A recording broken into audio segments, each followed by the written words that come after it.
different lifts.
What is up, ladies and gentlemen? Welcome back. We are live with the T5S2 GT Final. 15 Final. 9 Final. Over here in the red. This is going to be a faction mirror match. Two very different lists.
What is up, everyone? Welcome back to the stream. We are live again with the T5S2 Season 6 Invitational.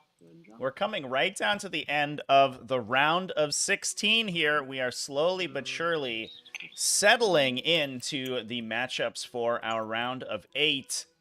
We watched yesterday Patrick Prax with a convincing win, a debilitating Grey Knight Alpha Strike against Ashley T. And that moved Patrick to the round of 8. But today we're going to find out who he is going to be paired against, because now opposite him in the bracket is one of these two players, either here, over here in the red, Cmob with Tyranids. Excited to see the Buggy Boys on the table, everybody. Versus over here in the blue, MaxGW, I think certainly Season 5 T5S2 hopeful. He made it to the finals, is eventually taken down in an extremely close game against very disappointing Salad. But MaxGW here with Asuryani going for the win this time. And I think we're going to have a barn burner of a game here today, everybody. Cmob has proven himself a formidable opponent with some off-the-wall lists. And that is certainly, I think, what we're going to be seeing today with this absolutely wild High Fleet Chronos build from him, or excuse me, it's not actually High Fleet Chronos. It's a Infinite Biomorphology Splinter Fleet. So it is actually a wholly custom subfaction, not even bringing out or coming out of an existing High Fleet. I'm psyched for this game. I hope everybody in chat is hype for this game, because I'm mostly excited to see Tyranids on the table, despite the fact that they have been getting absolutely dumpstered in Arcs of Omen so far. Statistically, one of the least effective factions in the game, but some players making them work. And we watched Cmob, who might actually have a little bit of an advantage in this matchup, just between you and me, everybody in chat. Cmob did play in this map. I believe the matchup was Death and Zeal that time around, however, against Indicius for his playoffs game to make it to the Invitational. So Cmob came in as the 16th seed in the top 16. After a couple drops, he and Indicius were tied for the final invite spot. So we had them play a playoffs game. It ended up being a Tyranid mirror match, but that does mean that Cmob did play a really tight game on this same map. It ended up being his Maliceptor list versus a bunch of Screamer Killers and High Fleet Behemoth, and the Maliceptors were able to take it down, just tanking the entire world and able to beat out the Screamer Killers with their Mortal Wound output. And we'll see what they can do against the Eldari today. Now, obviously, Eldari are a squirrely opponent, and they're going to be trying to keep themselves safe behind line of sight blockers. But the benefit that Cmob has here is these Maliceptors do not need line of sight to do a lot of their damage. So I think it's going to be a really interesting one. Yeah, we have the prediction up right now, chat. Another 3 minutes left if you want to jump in on the prediction. We are currently 85% Asuryani. You want to make some quick bucks. Put a couple points in Tyranids there, and they may be able to take it down. So MaxGW making sure that he's not in grave danger to the Alpha Strike from these Exocrines and Maliceptors currently. We'll talk about the list real quick. We can cover Max's list very quickly. He is running a very classic archetype of Asuryani. This is Hail of Doom. So 6 to hit with shuriken weapons will automatically wound and automatically rend themselves on their target, getting their +2 AP. So just basically more than double the chance that he will trigger that rending effect to get extra AP. Now, to be fair, the Maliceptors are based on an invulnerable save, but they are high toughness value, so getting those automatic wounds through is going to be super duper useful for MaxGW. He is running 2 separate Warlock Skyrunners, or Warlock Conclaves, excuse me, a set of 3 Skyrunners and a set of 2 Foot Warlocks.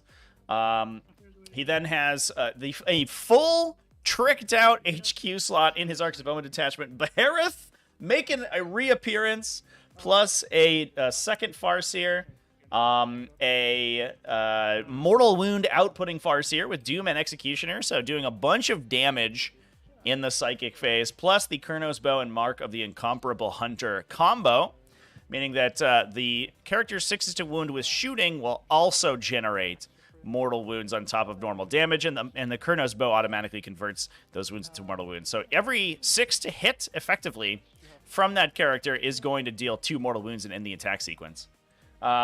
We then also have another Farseer's kind of runner, this time with Guide and Will of Asuryani, which is super useful for getting these little units of Wind Riders, and I absolutely love this technology, onto opponents' objectives and keeping them off balance. Will of Asuryani, I think, is an underplayed spell in the Eldari lineup because it grants immunity to morale and objective secured to a core unit. So these little units of 5 Wind Riders, especially if they're contending with 5 enemy models, like, for example, the 5 models that Exocrines and Maleceptors count as in Cmob's list, they can run up onto an objective, use a Fire and Fade or their Battle Focus move to get the entire unit onto the objective. They get bonuses to attack enemies on objectives, and then they're able to contest or control that objective away from them. And just keep their opponent off of scoring. We also have 2 units of Rangers with Wire Weave Nets, 3 units of Dire Avengers, not the full 30. We've got a unit of 10, 2 of 6, alongside 2 units of 3 Shroud Runners, a Viper, and those 3 units of 5 Wind Riders with twin Shuriken catapults. No cannons in this list. Sometimes you see a big unit of 9 or maybe 6+ with cannons, because they're able to use Fire and Fade very effectively. But I think we're mostly just going to be using Fire and Fade to maneuver around the table or to protect the Dire Avenger units. We then have 2 Falcons in the heavy support slot, both of them with the 6 of those Dire Avengers in reserve. And those do have the opportunity to turn 1 Deep Strike if they so desire, which can give Max a little bit of an up on, especially action secondaries. So right now he's taking retrieve battlefield data, and that means that he can keep some of his units safe to score retrieve battlefield data later on in the turn or later on in the game in his home deployment zone, but he can also drop Falcons into his opponent's side of the table early and immediately complete those secondaries. He has 6 units or 6 models in each of those Dire Avenger squads, which means they do automatically complete that retrieve battlefield data if they're able to attempt it.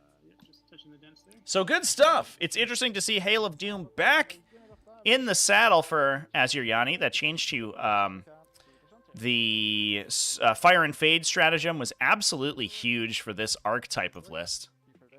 And I'm excited to see what MaxGW does with it.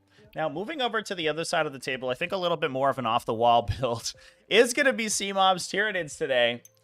Tyranids, I was just talking with the players beforehand. Tyranids, you know, have had such a shake-up recently when it's come to their data slate changes. The face of the faction is basically entirely different from when the Codex was released, which means that players are getting really experimental with Tyranid builds, and this is, I think, a good example of that. So it is a custom high fleet running heightened reflexes, which allows the army to fall back and shoot. That's especially important for these Exocrines. The Exocrines have an impressive damage output. They are a little pricey at 200 points a pop, but with D3 plus 6, Strength 8, AP 4, 3 damage shots, they can also pay FCP to give themselves exploding hit rolls.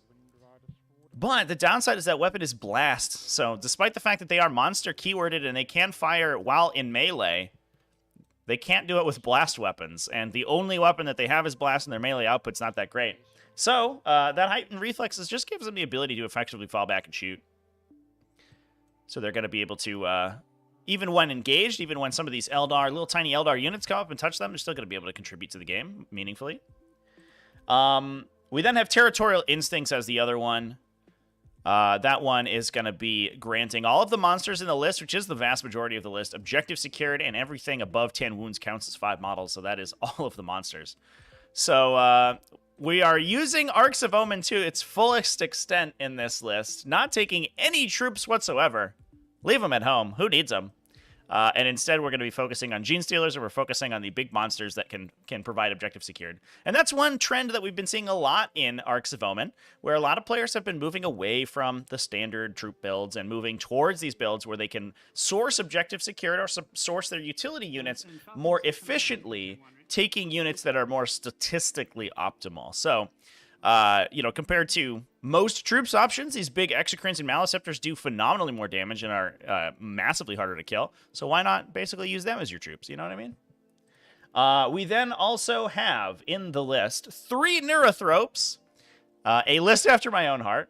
Absolutely love the Neurothrope. Certainly, I think best data sheet in the Codex for sure now. One of them running Synaptic Tendrils to be able to apply more Warp Siphons. So we're going to have 4 total instances of Warp Siphon across the list. The effect to roll 3d6 and drop 1 of your choice when casting.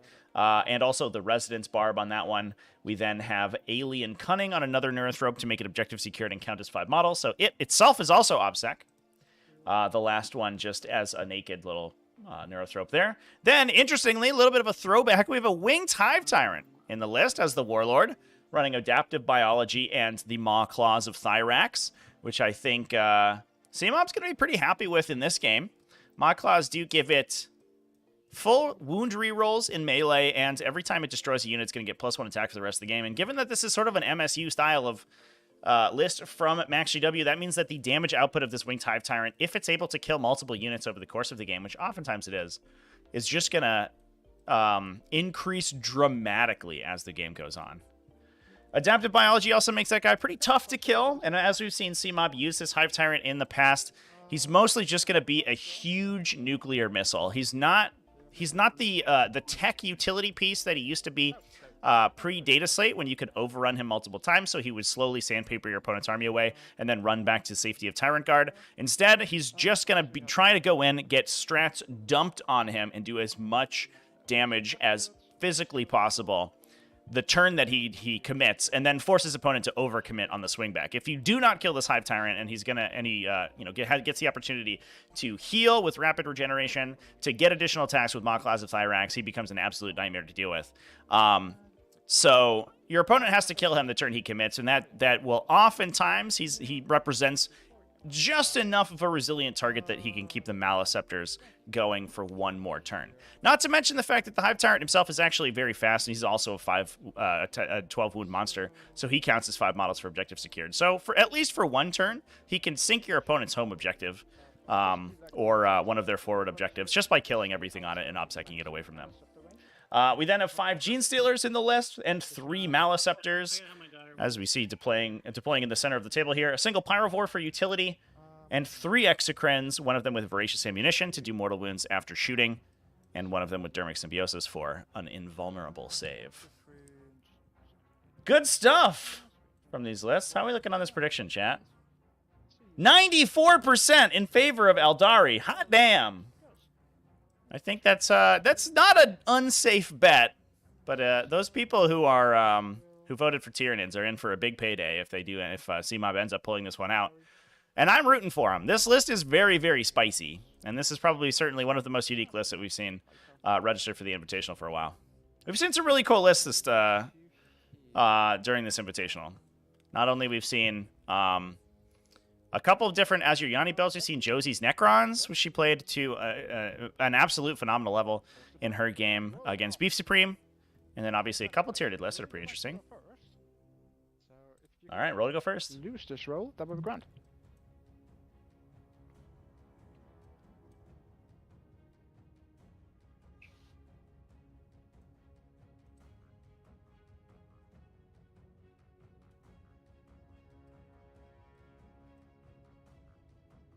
Not sure what we're doing here, champ.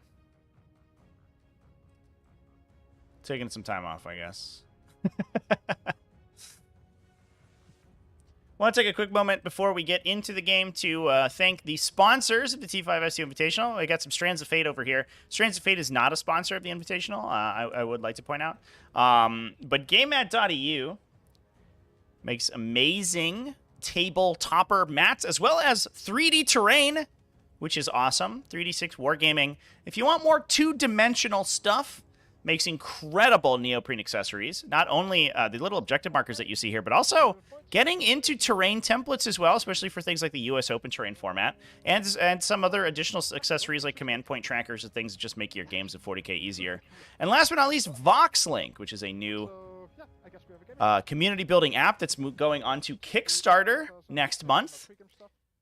Exclamation point sponsors in chat if you want to check those out. VoxLink lets you schedule games with people in your local area and search for games with people in the local area for all sorts of tabletop games, including Warhammer 40,000.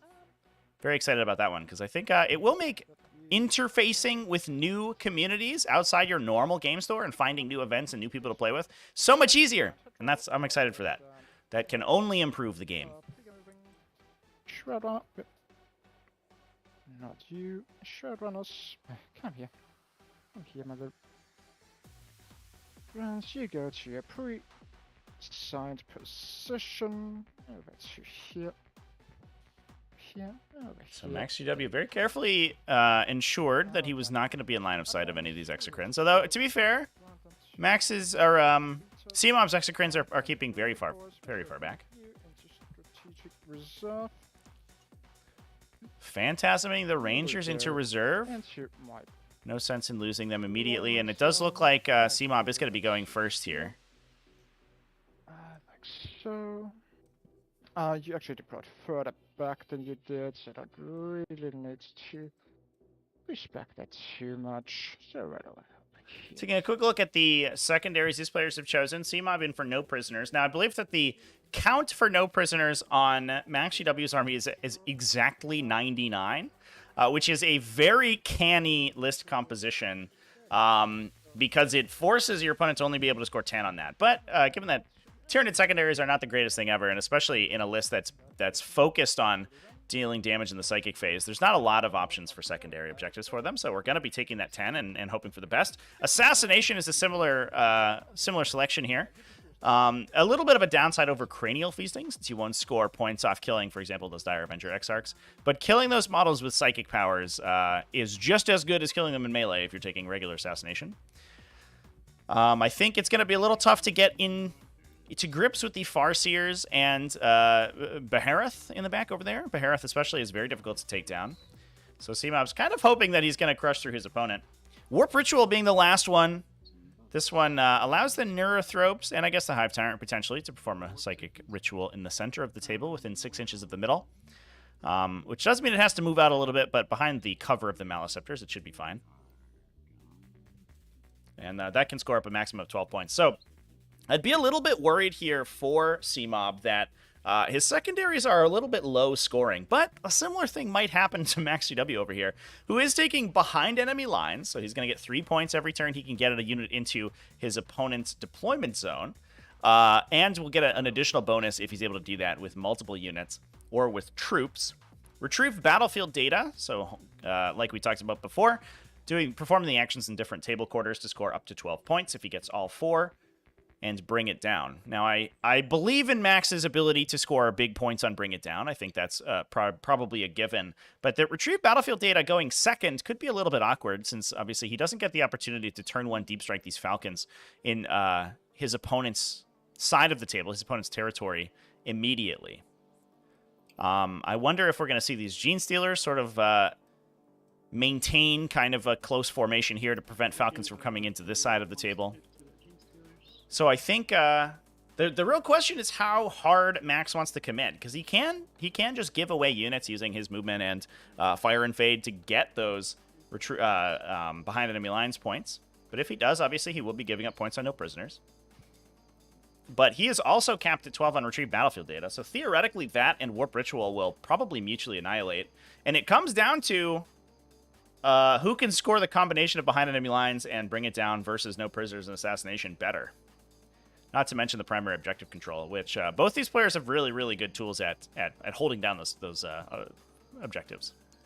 So it looks like we may be angling for a charge in the Gene Stealers here. We've gotten the reroll 1s Synaptic linked over to them from the Winged Hive Tyrant. The big benefit of taking all the Maliceptors is that your Synaptic link is incredibly easy, since basically all of your units relay it. How many Deny the Witch does Cmob have across his army? 10? Each of the Maliceptors is 1, the Hive Tyrant is 1, and each of the Neurothropes is 2. So 6 from the Neurothropes and 4 from the other units. So 10, I believe, is the answer. Looks like we are going to be pushing the Gene Stealers forward. I'm not sure if I like this play here, chat, because that allows these Falcons to start dropping down in these aggressive positions immediately.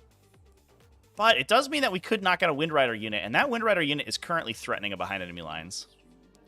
Now, what I'd like to see here is for Cmob to screen out these forward areas of his deployment zone to prevent any situations where these Skyrunners can move 22 inches and then get a Fire and Fade to move into his deployment zone. It might be a little bit tough right now, just the raw distance is pretty wide.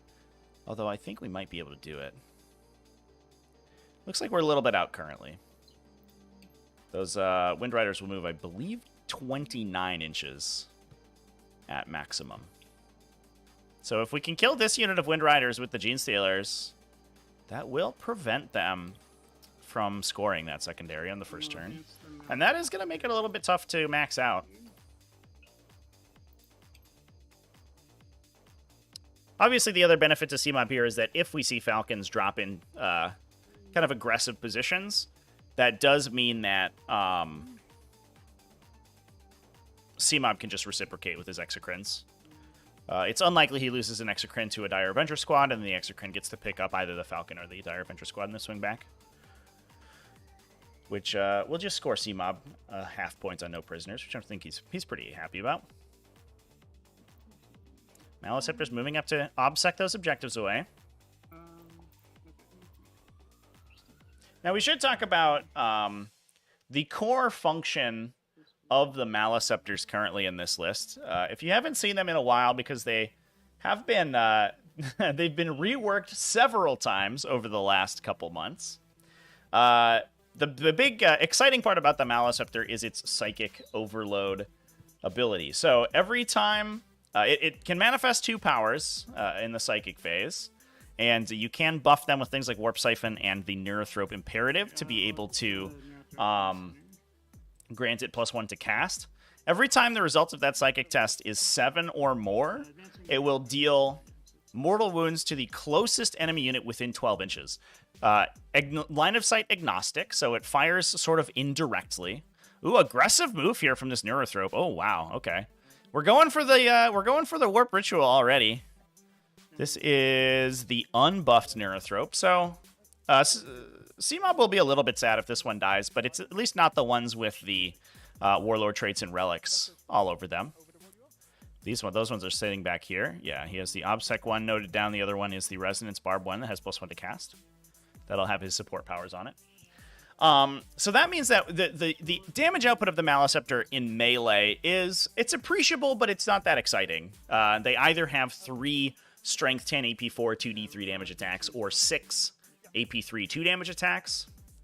But the most exciting damage is the up to 6 mortal wounds that they can deal, in addition to the damage they're dealing with their raw powers. So there is a potential that they hit for a large number of mortal wounds thanks to the raw powers that they're casting between Smite, Psychic Scream, a potential Neuroparasite as well. Those are all options that the Maliceptors could cast. So you can be doing 2d3 or d3 plus 6 from just the raw psychic powers, and then also deal 3 mortal wounds on top of that to whatever's in front of them. And with 3 Maliceptors, the chances of getting a couple 7 or more is pretty high. So, for example, if you're playing some Deathwing or something, and you're rocking up to the middle of the table with a bunch of 3-wound Terminators against these Maliceptors, your bricks will erode extremely quickly. This is not a list that you can play a straight up game plan against, because if you try to take them in a fair fight, they will beat you with mortal wounds. You have to play a little bit cagier, but even then, if the Maliceptors can run up the table, they are move 8, they can advance and perform psychic actions, or psychic powers, excuse me. Even then, they can potentially go up and just start nuking you for mortal wounds through walls. So they can still reach out and touch these Eldari units if they're trying to hide out of line of sight to protect against the Exocrines. So you're kind of damned if you do, damned if you don't against this style of army. Plus, they are toughness 8 with a 4+ invulnerable save. So they're not the easiest thing in the world to kill.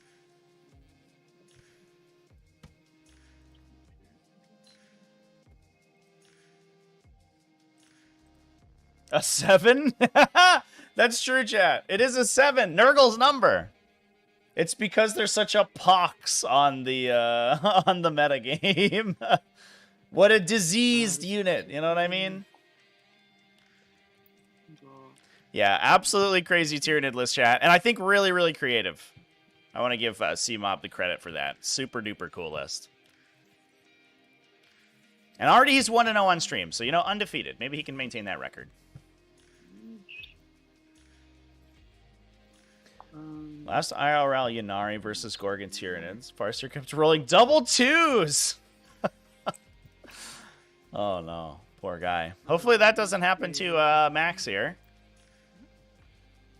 Although, I don't know how close he wants to get with all of his Warlocks and Farseers. I think if a Farseer gets anywhere near this Winged Hive Tyrant, it may go for the kill, just to grab those assassination points. If you can knock out the access to Doom in this Eldari army, things are going to get a little bit scary.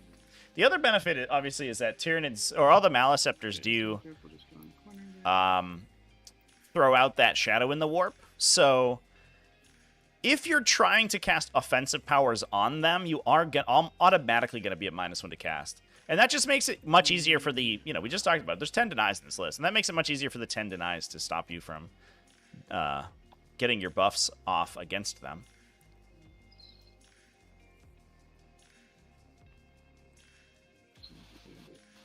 Advance this Exocrine.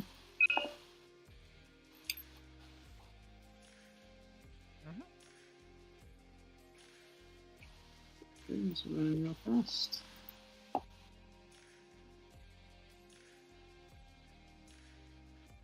So it looks like we're actually almost literally just screening with our Exocrines, preventing a Falcon from coming in the back corner over here, just with the girth that an Exocrine has. And I think just hoping that the lack of super long range firepower in the Eldari army keeps it relatively safe. It has to worry about the Wind Riders overextending a little bit, but I think the Maliceptors are going to soak most of the damage from them.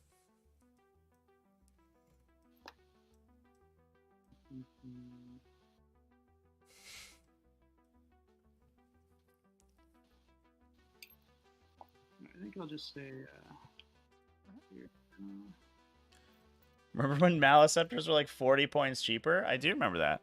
Remember when Maliceptors were 40 points cheaper, could get +1 to cast every turn and cast 3 powers? Those were good times.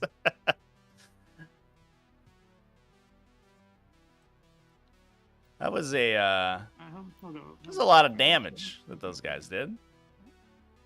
That's a lot of damage. So Exocrine, I believe preventing a Falcon from, because Falcons are so physically large, I think we're preventing a Falcon from going into this area over here. If the Gene Stealers end up surviving over here, the danger zone is that we have to worry about Mr. Barry. I appreciate Max's renaming of his models. Mr. Barry over here gets a heroic intervention into the Wind Rider, into the Gene Stealers if they do not roll a high enough charge in the Wind Riders.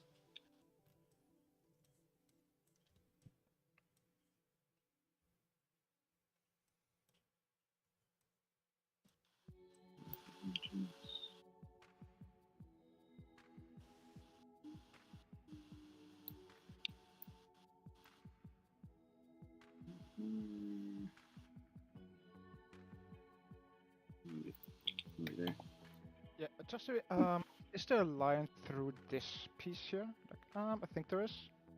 Maybe it's here. Yeah, there should be a line through here, right? Yeah, I think you're right. Yeah, I think just a small one. Center here. Okay. Yeah.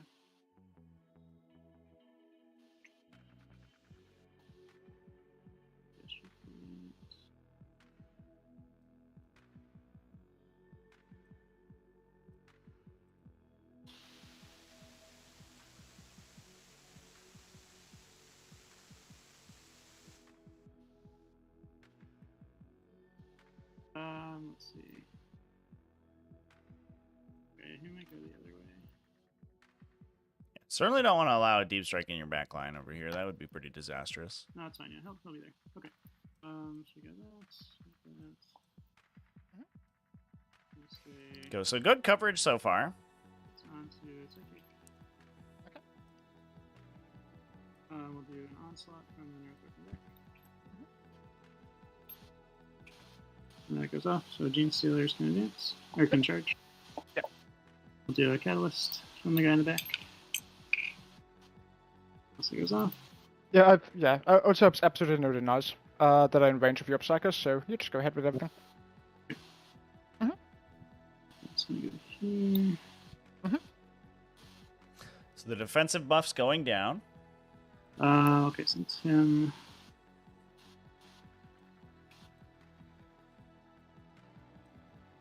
Screens.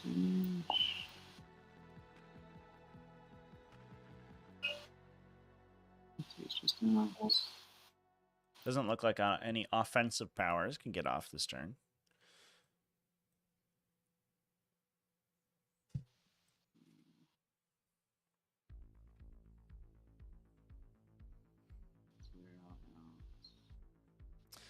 Yeah, the Tyranid secondaries are... They're certainly a little bit more passive in that it's just about killing models, but I am a little bit worried about I think I'm just if both players score relatively low on their secondaries, I think that Max is going to have the benefit. Because Cmob can max at 10 points on no prisoners. His assassination is going to be tough. He does get Warp Ritual off, which is good. I'll just do this. Max is going to have to feed him units to score behind enemy lines and retrieve battlefield data, but he's similarly going to be able to score Bring It Down relatively passively.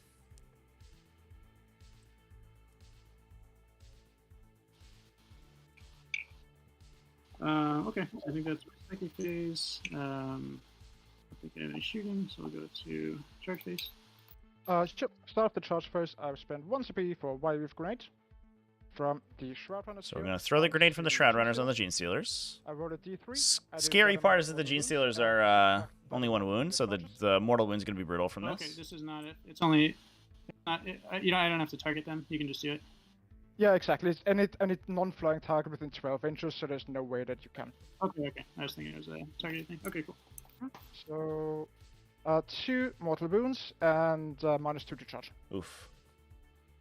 So unfortunately, that will most likely mean the Gene Stealers won't be killing the Wind Riders with their charge here. Although they'll still do some damage, which will be fine. -2 to charge. I still think the charge is going to be relatively easy.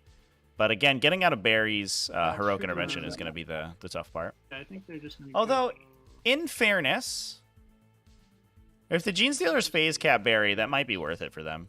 Although they'll give him the opportunity to Cloud Strike, which is a little bit annoying. On my turn, 20 shots. I will roll the first 18.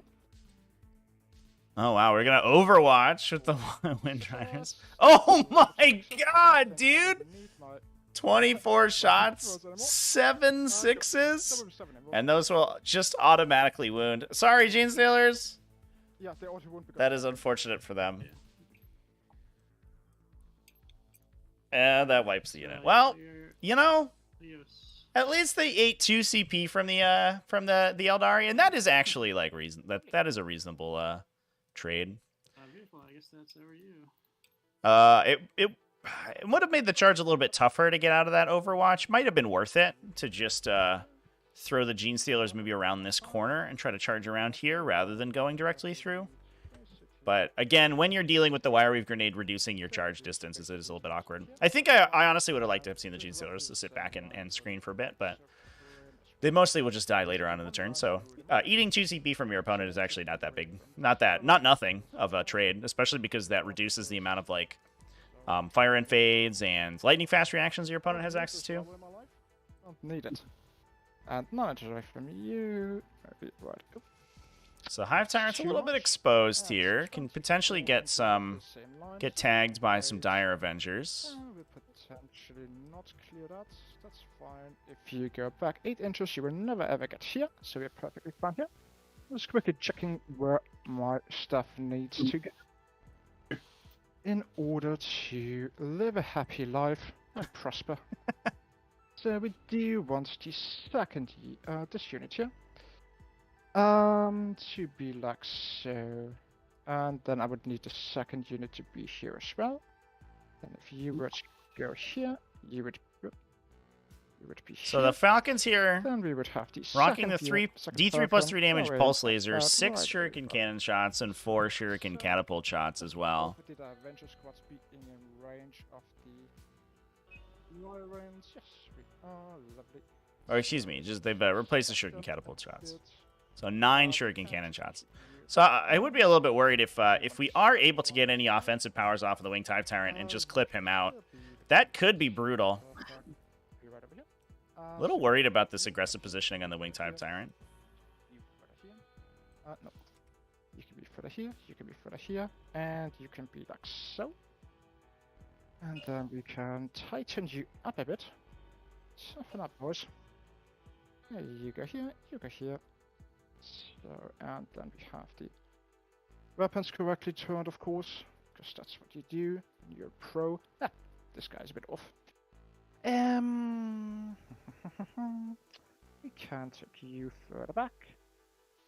Over here, and then we can take you further back, and you further back. At the very least, this joins battle very quickly. This Falcon is most likely going to be in mortal wound range from the nearest Maleceptor. And we do have Exocrines in range to hit back against the Dire Avengers. Here, for example, do you have a line to this yellow guy? Or does that cross the obscuring pieces? You tell me. Basically, just assume you stand here.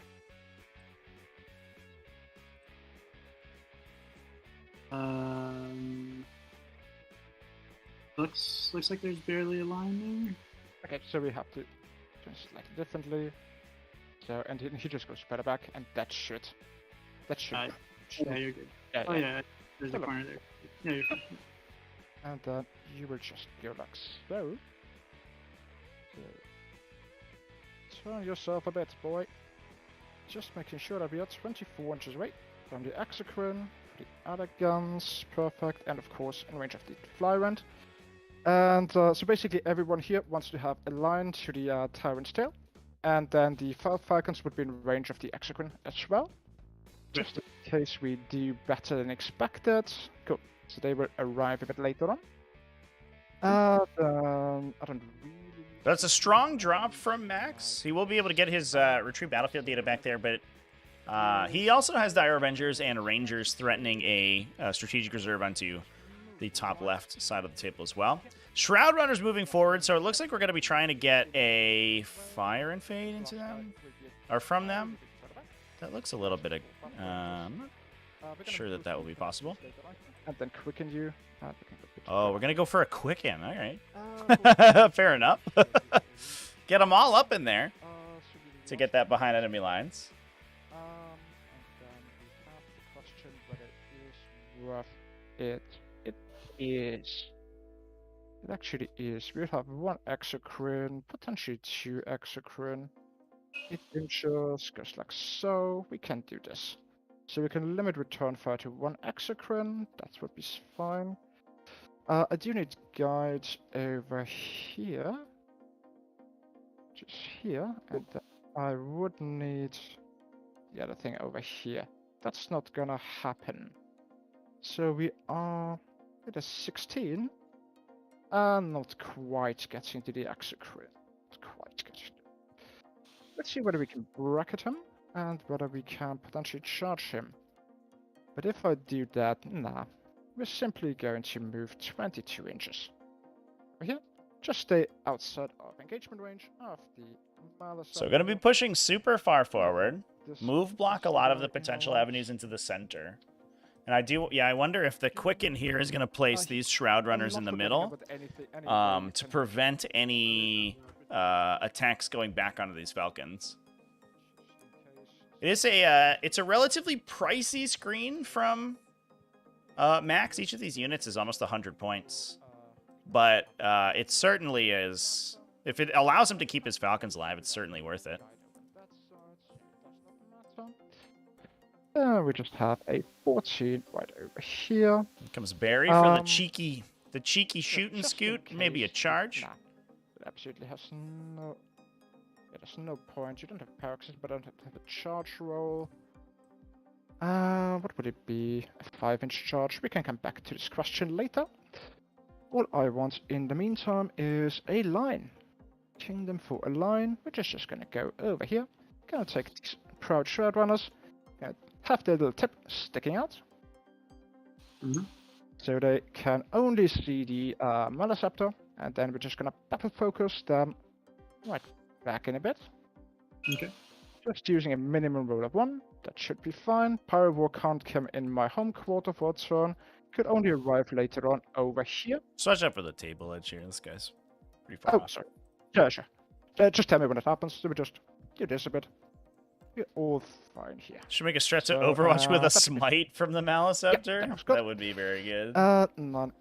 I like a strat to use the to use a psychic power at the start of your opponent's turn, or like the start of your opponent's psychic phase or something.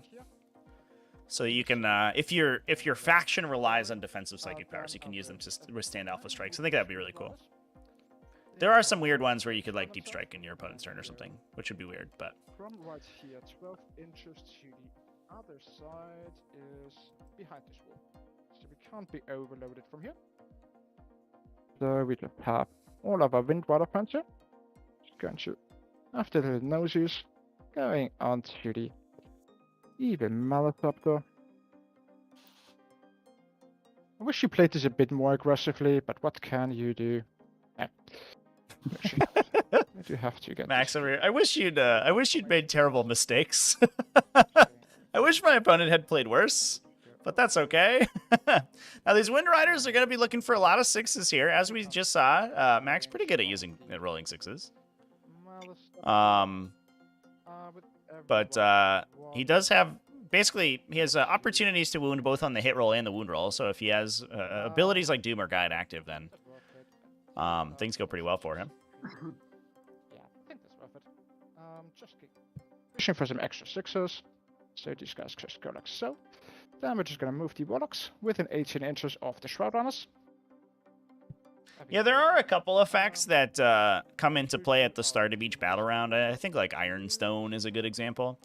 And I think I would like to see more of those in the game for sure. So retrieve battlefield data down on this bottom right-hand quarter. Basically where these dimensions are.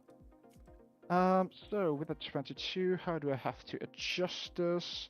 Simple answer is I would have to place these guys further over here.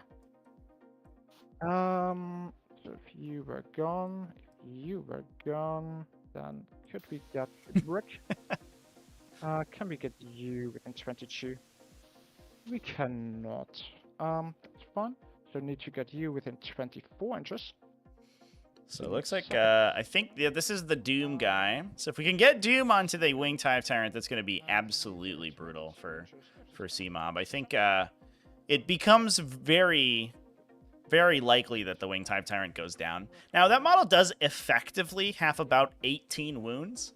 So he's not the easiest thing to kill, especially if Cmob, he does have 3 CP to dump defensive stratagems on him. He can CP reroll that invulnerable save against the Pulse Lasers.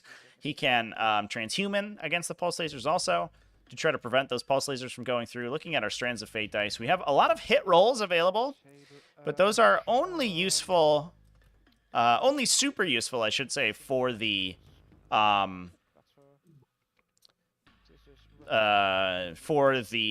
shuriken weapons. I think that's why Max is a little bit upset he can't get his Kurnos bow in range. Having 2 hit rolls there would actually just plow 4 mortal wounds onto that Winged Tyrant, which would be pretty brutal. We'll have to go further back. We're gonna lose out on him. That's fine. So we can just do this again. Yeah. Love the old true line of sight formation here, chat, from the Wind Riders. They can slot themselves together to basically draw a line of sight through each other. Sometimes you see players build those onto movement trays where they set up like that, and then they just move the whole unit as a brick. I think a good example of the unfortunate consequences of true line of sight. Just need to be here. And then we just need this Falcon to be... So... So these 2 people need to go a bit further back, so they're not clipping into the model here. So... Cool. So that should give us the firepower to hopefully take care of the Tyrant, because otherwise we are a bit doomed. So, and then we need to be Very do chipper have attitude over here. deny range. All right, we're gonna full commit on the adaptive biology Hive Tyrant. If he doesn't die, we might lose. Just going to be right here. So going for a big, We'll have to go a bit further back. going for a big the 10 plus on the Doom here. We do have 2 psychic test rolls, so it's actually relatively She can go right over here. likely that we get the extended range Doom And then if we're able to roll high enough on the second psychic can test move there. the fast here in a second. Just need to get all of the warlocks out of the way. Yeah, and circle would be real nice for that on that Hive Tyrant right now. Be solid. Trusty Viper. Okay. He didn't pick grinds. So I don't care too much. 16 inches. Yeah, that just opens up to. Oh, I can just stay outside of a range of the guy of the exocrine. Yeah. You're not gonna shoot anything, but that's fine. Then we will have the other boss here who simply wants to cast Guide this turn, so she's just goes a bit further back, just so we're protecting all of our characters. A bit further back, you're not shooting anything, you can just advance 22 inches. And then we just move you over to here. Screen the corner, yes I am. Or not good enough. It just advances for 22, so you just have a lot of extra movement space. You will be in range and outside of all the other 9 ranges. Perfect. Then we just need to have these warlocks.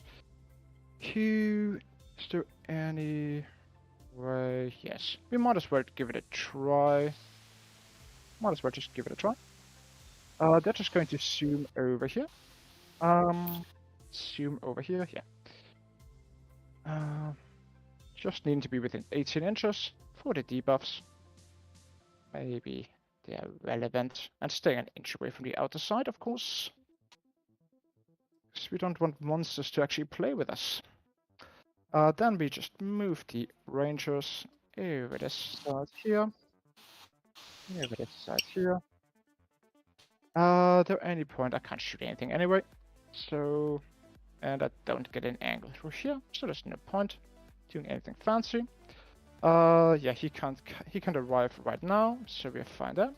Then we just move Advancer for this guy, just stays back an inch. Then you go 3 inches. Yeah, you're protected, and within 24 inches of the pass here, and outside of all your deny ranges. So trying to push a focus will onto the Doom Farseer. With the benefit of the Strands of Fate psychic test roll, we basically need a 2+ to extend the range of our Doom.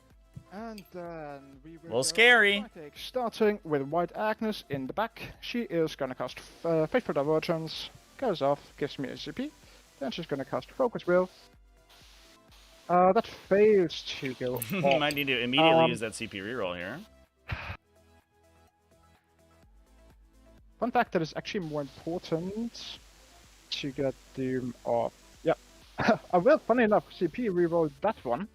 Yeah, there we go. Focus Will goes on Big to the 11 plus on the focus. Going over to the Fox here. I am Here going comes the to Doom. spend my 6 here to cast Doom. The other die will be... Oh, so man! Casual 14. Undeniable Doom. So it goes off. Nothing you can do about it on the Winged Hive Tyrant.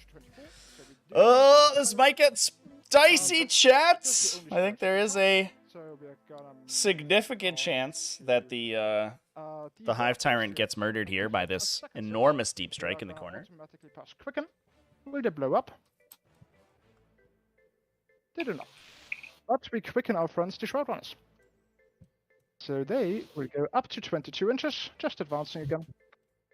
This is roughly 17. I'm just going to quickly do this properly.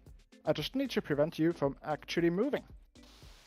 Because you moving would be bad. So I'm just going to stay just a tad over an inch away from your base. Like so. And then we have Coherency, which we are just going to do. They have 5 more inches to go after kind of that thing. You can Heroic Intervene with a Neurotrope, of course. That is your prerogative. 2 attacks, yeah. Yeah. Okay. And then we just need to have this guy, just to coherency, just so we block up. He needs to be a bit further away. He needs to be right over here. So very good movement blocking against the Exocrines here. The Exocrines are going to be able to shoot whatever's in front of them. But assuming that they're not going to be able to get line of sight to the more important units in the back line. So I think Max, accepting the fact that he's going to lose both these units of bikes, but he's going to keep the Tyranid list, the Tyranid army sort of constrained to their side of the table. Cool. So then you could still turn yourself a bit, but you're not getting an angle here. Perfect. So they will not be able to shoot. That just leaves T5S2 here, who is going to cast Guide. No, she's not. Okay, fair enough. Then we're going to go over to these Warlocks here. They are inside of the warp range and in the range of absolutely everyone. So we have Jinx, fails, and we have Reveal. Fails. Okay, thanks, Shadow of the Warp. Kill. So we're gonna go into shooting phase. We're gonna start with 3 Shroud Runners here, shooting at the Scepter. 3 shots with the sniper rifle, hitting on 3s because of dents. Sorry, I'm not within 12. No, I'm not. So, and then on 6s, nothing. Then we have the 18 shots with the Scatter Laser. 18 shots as hitting at 3s, running at 5s. 1 wound. Exciting stuff from the Shroud Runners. So many shots. Do no damage. Good stuff. No, you're fine. I won't say. I wouldn't say it doesn't cost anything, because it does cost time to roll all those dice. Alas, here we are. Yep, then we're gonna shoot everything from these Wind Riders here. They're just gonna go into the Melascepter, which will be 20 shots. Hitting on 3s, rerolling 1s because you're in an objective. And 3, exactly the 1-1. And on 6s, 5 wounds on your anvil. 4 up 6. So 2 damage so far from the Wind Riders. So this Maliceptor living up to its name of being really tanky. Just shoots into him. He doesn't have anything else to do. So 4 shots. Yeah, we're gonna come back. Now, interestingly, yeah, we have to decide whether Behareth is gonna risk the charge. Honestly, almost every time I've seen Behareth die before he really commits in, it's when he goes for these like 5 or 6 inch charges and fails it. So it may be that Max just elects to take the free damage with him and then Cloud Strike away. All right, here comes the swings onto the Hive Tyrant. This is going to be huge here, Chad. If the Hive Tyrant dies here, I think this is going to be a really, really uphill battle from Max. But if the Hive Tyrant remains relatively unscathed, or excuse me, for Cmob, then he can come back in a huge way. Blue unit shooting on 2. Wow. All right, so 4 damage from the first unit of Dire Avengers. Rolling. Okay, 8 again. 8 wounds. 4s. 4 going through, and then we have a 5-up damage ignore here.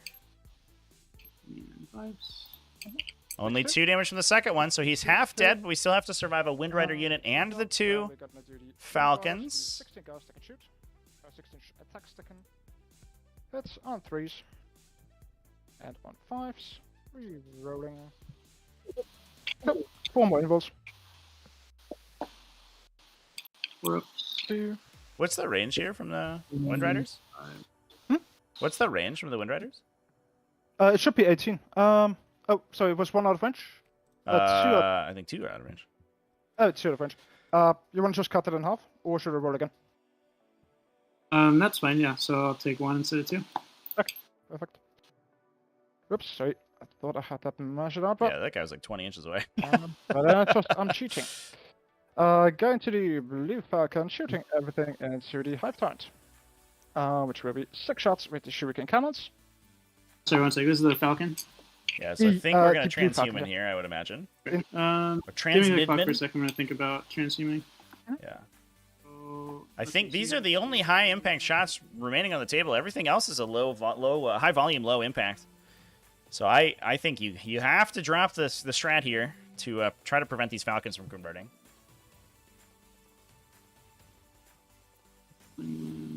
No, I won't do it. So good. No, not doing it. So we have 1 auto wound and on 5s. 2 wounds on invul. Whoops. Dangerous. 4 damage. Ugh. 2 Oh, damage. 4. So I failed 1. Here's the other 2. Okay. Take 2.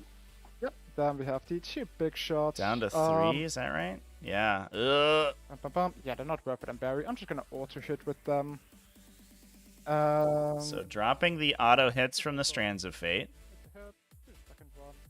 It's a miss. That's fine. 1 invul. 1 goes through. It would have been a flub, I think, if he'd transhumans. If this kills the Hive Tyrant here, I'm gonna be a little bit sad. Here's the invulnerable save. Invulnerable save passes. We gotta go to the last Falcon. Done everything from the second Falcon. Oh, drum roll, please, ladies and gentlemen. If this Hive Tyrant gets away unscathed here, it's gonna be huge. 6 shots with the shuriken cannon on 3s. Oh, terrible hit roll. 5s, 2 invuls. All right. 4 damage. Both invuln saves fail for the Hive Tyrant. He needs to survive here. He survives on 1! Oh my god. It's down to the pulse lasers of the last Falcon to shoot this Hive Tyrant. What do we get? First shot is a First hit. one is good. First shot is a wound. Both Can you roll the invul save? shots are good. The Tyrant still, right? Yep, there's just a pulse laser into the Hive Tyrant. And a 4+. He makes it. He saves Love it, so it's the Second last shot, pulse laser shot. We're just going to slow roll it is for a Max hit. here. Second shot is a wound.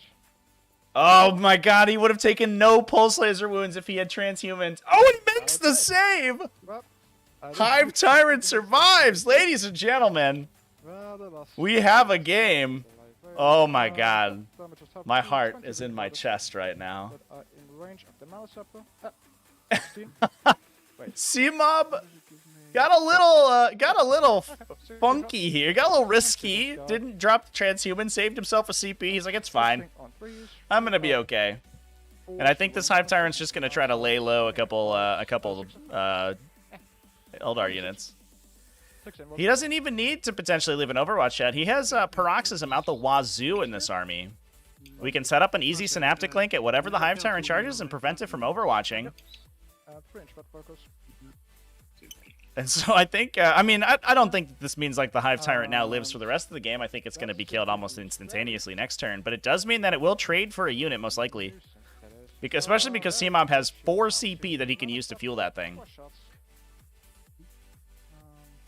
hitting on 2s, 2 autos, running on 5s, 2 wounds. The downside is that he is doomed. So he has to worry a little bit about engaging many of these units if he tries to prevent them from shooting this coming turn. Because they do give rerolls against him in melee. He might take some cheeky damage from punching. But I imagine that we see a rapid regeneration here to try to put him back to mid-bracket. Yeah, okay. Yeah, here we go. That's 5. So it looks like question here is whether... Do you want to try to get that teensy extra bit of damage? Whether Behareth charges... I'm gonna try to charge with Barry. Oh, he is going to charge. Needs a 5. Oh, this is so dangerous. Okay, he made it. He's my only The 5. number of times I've seen players go for the 6-inch charge with Behareth and miss it and reroll and miss it again and then lose Behareth immediately is very, very high. Embarrassingly high. 2 wounds. Only 2 wounds going through on the Maliceptor. He does have an invuln save against them. Makes both of them. Get out of here! That is he's not dead. But Nope. it's the wrong model. Max just moving his opponent's model away. That'd be sweet if Maliceptor could do that. Yeah, he's back on the objective. There you go, buddy. Barry will Goodbye, Behareth. See you later. back here. Max go. No, the Hive Tyrant's low bracket, chat. I don't think he's going to be able to move far enough to hit anything else. You know, he only moves to here, basically. If he gets to mid-bracket, he might get up to here, I guess. But he's not going to be close enough to get any of the Farseers.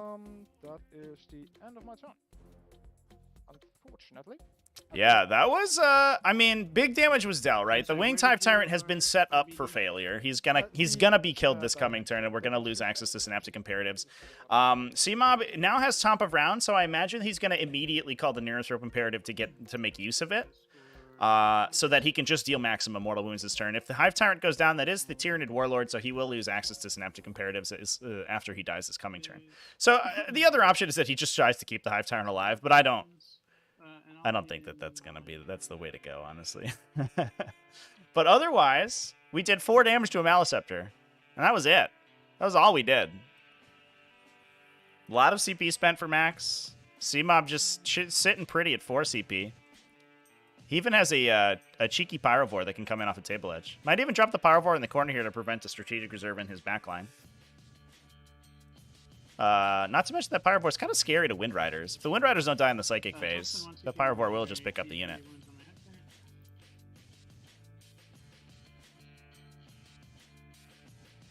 Or 2. Stack up to 3.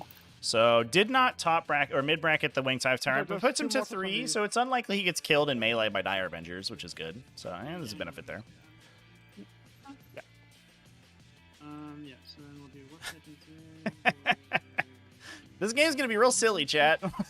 I'm feeling it already. How do we deal with this brick of Eldar that's sitting in the corner? I mean, we have an Exocrine shot at them. We're certainly gonna pick up the Shroud Runners and the Wind Riders over here with shooting and or psychic powers. I guess the interesting question is whether this Exocrine gets to this ruin, and it looks like Cmob has put him in a position to. So he will also get a potential shot into the Wind Riders back here if he can draw this line of sight. So it's like 3 hit rolls and 1 psychic test. So I could see a situation where Max loses all of his bikes besides the Shroud Runners. Because the Shroud Runners in Cmob's deployment zone, the Shroud Runners covering the Maliceptor, or the Wind Riders covering the Maliceptor, and the Wind Riders down here may all get killed by Exocrines.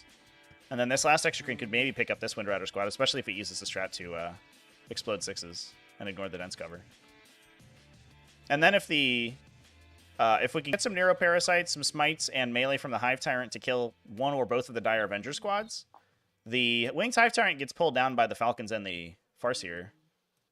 But that leaves Max with very little damage output on the table. If this turn goes very well for Cmob and he plays as aggressively as I think he should right here, he could just cripple this Eldar army. This is an extremely aggressive extension by Max, and for very little. He got a lot of positional gain, but very little damage on his opponent's army. Oh my God, chat! Ah, we have a game here, everybody. This is gonna be crazy. And I think that the downside for Max is that if he loses this bikes, he loses his ability to reliably score behind enemy lines and to body block in the Maliceptors. Oh, so only a 1 rolled on these Shroud Runners. So the Exocrine's going to go for that Shroud Runner unit back there. Not going for the Wind Riders. But this allows the Exocrine to screen out this backline. I think it screens out the backline. So this is actually a very safe place for the Exocrine to stand. So I really appreciate this. And he doesn't have to deal with the area terrain, so he may just elect not to rock the just remind me, your Rangers, symbiotic devastation. Deep strike or are they strategic reserve? I'm sorry, could you repeat that? The Rangers, do they deep strike or strategic reserve? They're strategic reserve. That's good. Super cool Ranger models, by the way. All the Eldar models in the there's a committed Eldari player in the TTS community who makes these gorgeous 3D sculpts of Eldari miniatures, and they look incredible. Look at these these Shroud Runners right here. So good, chat. They look as good, if not better, than the actual models in physical game. We have this gorgeous Farseer over here. I think this might actually be a Bone Singer, but we're using it as a Farseer today.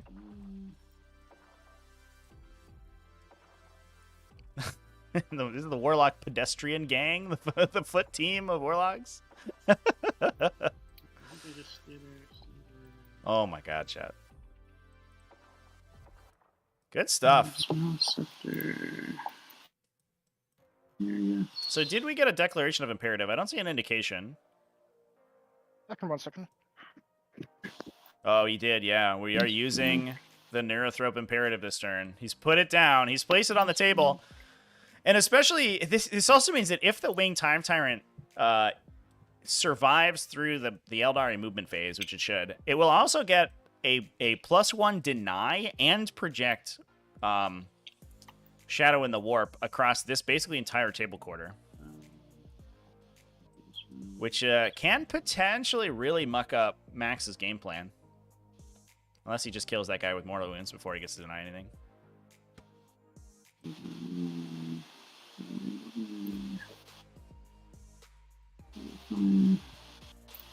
Let's go come on the objective.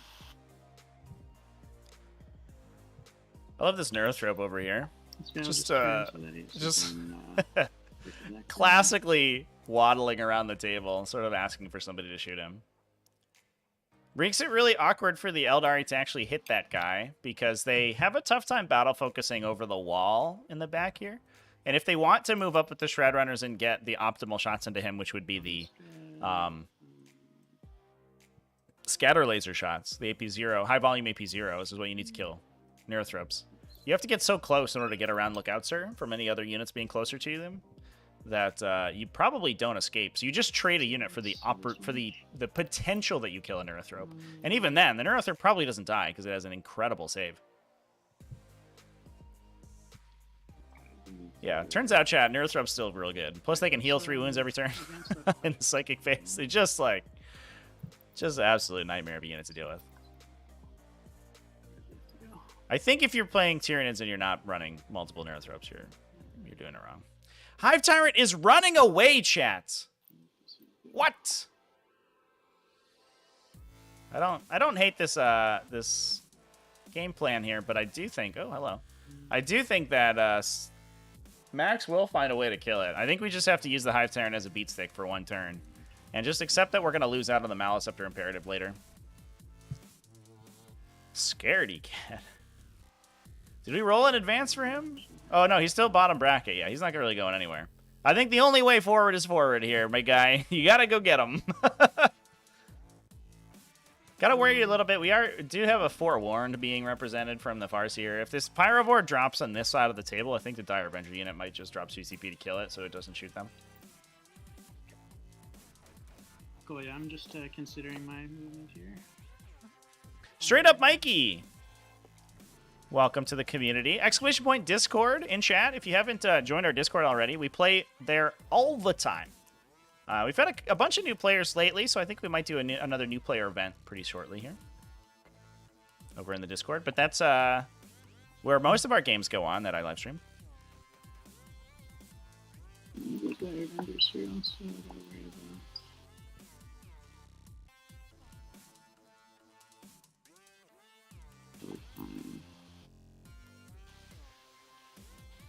Let's go back there.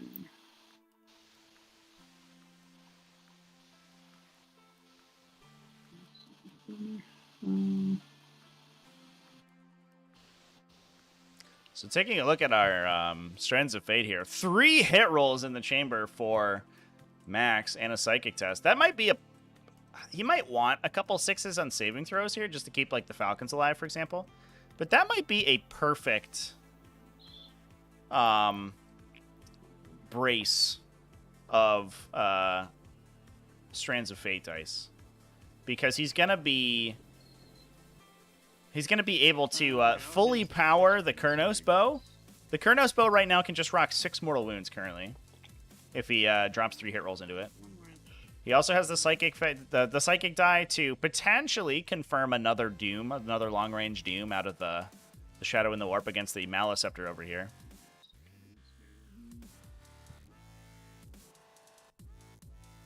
Yeah, we also, straight up, Mikey, we also have an LFG channel over there.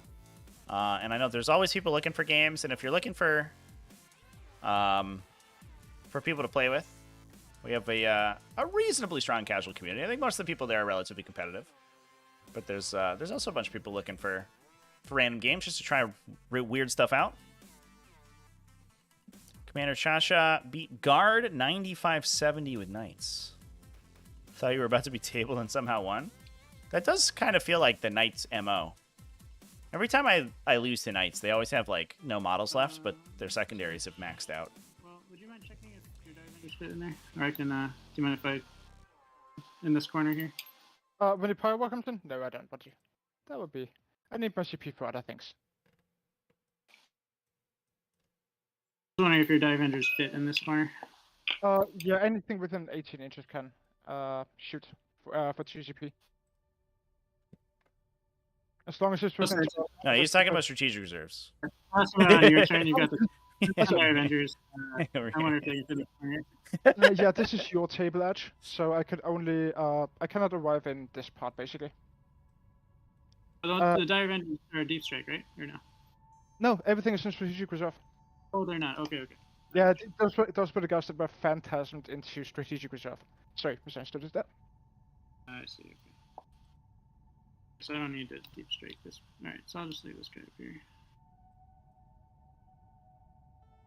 Just stay where he was. Well, yeah, he's still advanced, I guess, but... Okay. Yeah, I gotta figure out this itinerary. So you can shoot me within 12. Where's the high time going? Here. Oh, pretty far.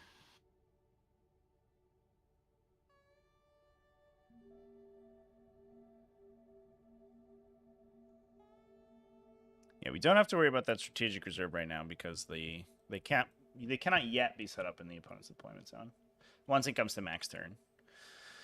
It does feel like we're in round 2 already, but or round 3 already because we've already had so many reserves come in. But that is the screaming jets from those Falcons dropping from orbit.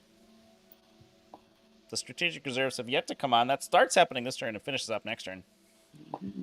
All right, Hive Tyrant, let's go fight. Go get him, boy. Fight, fight, fight. Would it be wild to encircle the prey, the Hive Tyrant? Drop it somewhere next turn and try to heal Actually, that's pretty far. and go in turn 4? I don't think that's wild. I think that's certainly a potential course of action. The problem is that I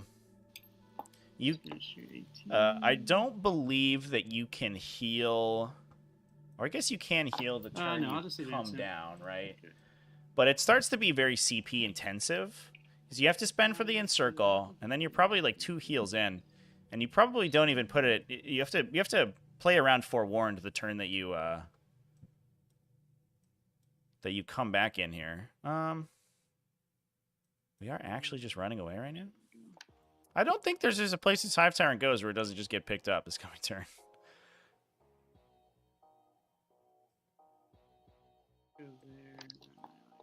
Charge! Go get him! Go get him! Murder! Alright, yeah, I guess he's gonna come over here. No! What? He's leaving. No. Hive Tyrant. There's so many dire adventures you could hit.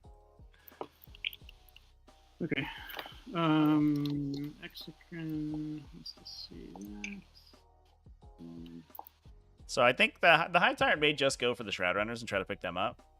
Probably going to lose a couple to Maliceptor Pulses and melee here. So you can shoot me within 12 if this guy comes in? Is that what you're saying? Within 18.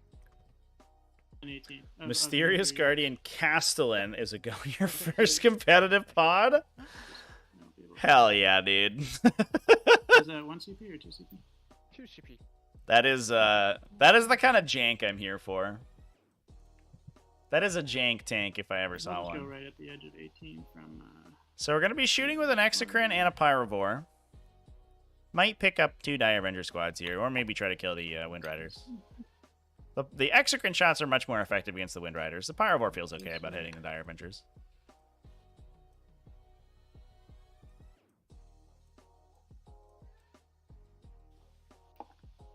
So this is a little conservative for Max, I think. These guys, I think, are all good. I think he could, yeah, he could have gone for the throat here, but he's going to play a little bit cagier and try to keep things a little bit safer. Okay, let's map out psychic real quick. So Going through for the throat is always a little bit dicey, because if you fail, you just die. But I do think that he will certainly lose the Hive Tyrant this coming turn. I'm not sure there's a way that he keeps that model alive. I think he's most likely going for a charge. So if he can get a charge here, use the pile. If this model dies, maybe to make the charge longer, use the pile in and consolidate to get him behind this wall. But I think a Falcon still just pushes over and picks it up with a Pulse Laser shot. But who knows? You know, maybe he doesn't die with the Pulse Laser. He didn't die last turn. Maybe he won't die again.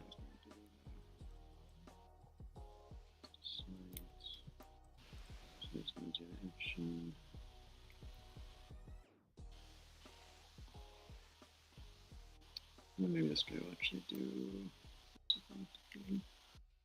This guy will do. Smite. Yeah, plus you get 2 casts into like the heart of this this Brick of Eldar, right? So, I mean, if that's where your Psychic Scream goes, because he has Smite and Scream, he could knock out most of a Dire Avenger squad by himself before he charges. He just has 2 dice. So he could try to knock one down with the psychic powers, paroxysm the other one, charge it, try to kill it. If he kills the Wind Riders with shooting, then he engages both Falcons, and he just says go. I have one more denial right over here, and the others are. I would have one. There's a guy in my back, so I think you're out of range. Like basically, this is the only denial range here. So everything is out of the range for this guy. You did well. Oh, this goes off. That's gonna go on this guy. Didn't it just fail? It's actually +3, so it goes off on a 6. Because I'm in the Neurothrope Imperative, yeah. The Resonance Barb, Neurothrope plus Imperative. Okay. Indeed. Yeah. Benefit of that Resonance Barb, real Then strong. I'll do an Onslaught. That fails for sure. Onslaught is going to prevent... No, Onslaught means that the Hive Tyrant does not get to charge here. Ooh, and we're not re-rolling it, so the Hive Tyrant's just standing there for a turn.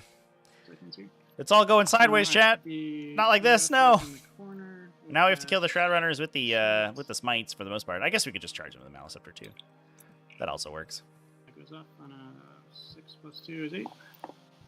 It's a modest word. There's nothing really important else here. I don't care about the paroxysm. You will cast Third Catalyst, Psychic Scream. Yeah, I have nothing here. 8. Honestly, why not? Just got the one for the Warlocks. We still have a deny for the Ritual. So for the Warlocks, no, goes off. Go. Alright. D3. For 1. Experiment on the Shroud Runner.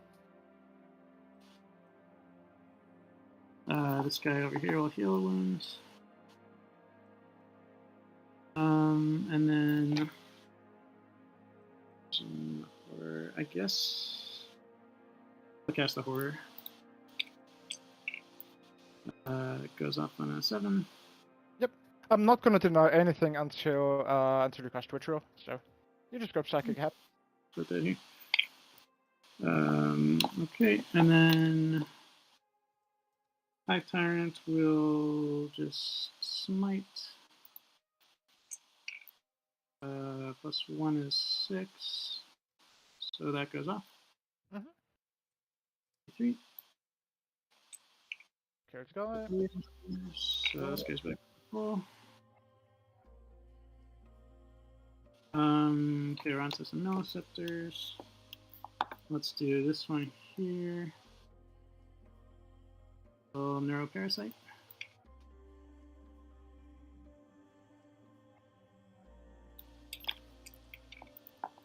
5 + 1 is 6. That does not go off.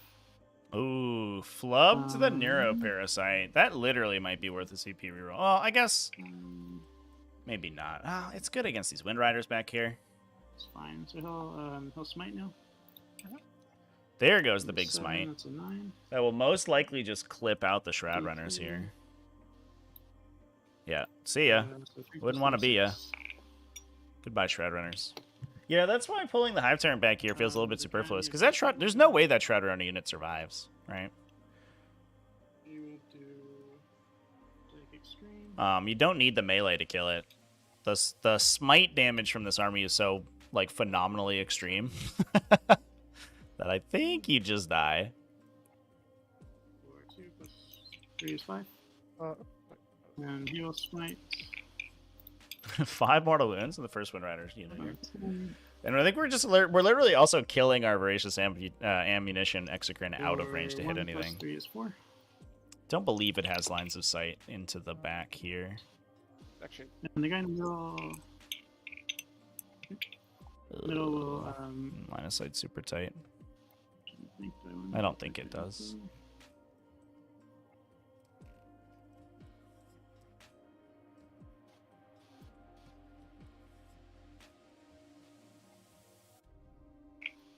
Gonna look at something real quick. Where did that Going for a potential charge on that last Wind Rider. Moving up into the middle.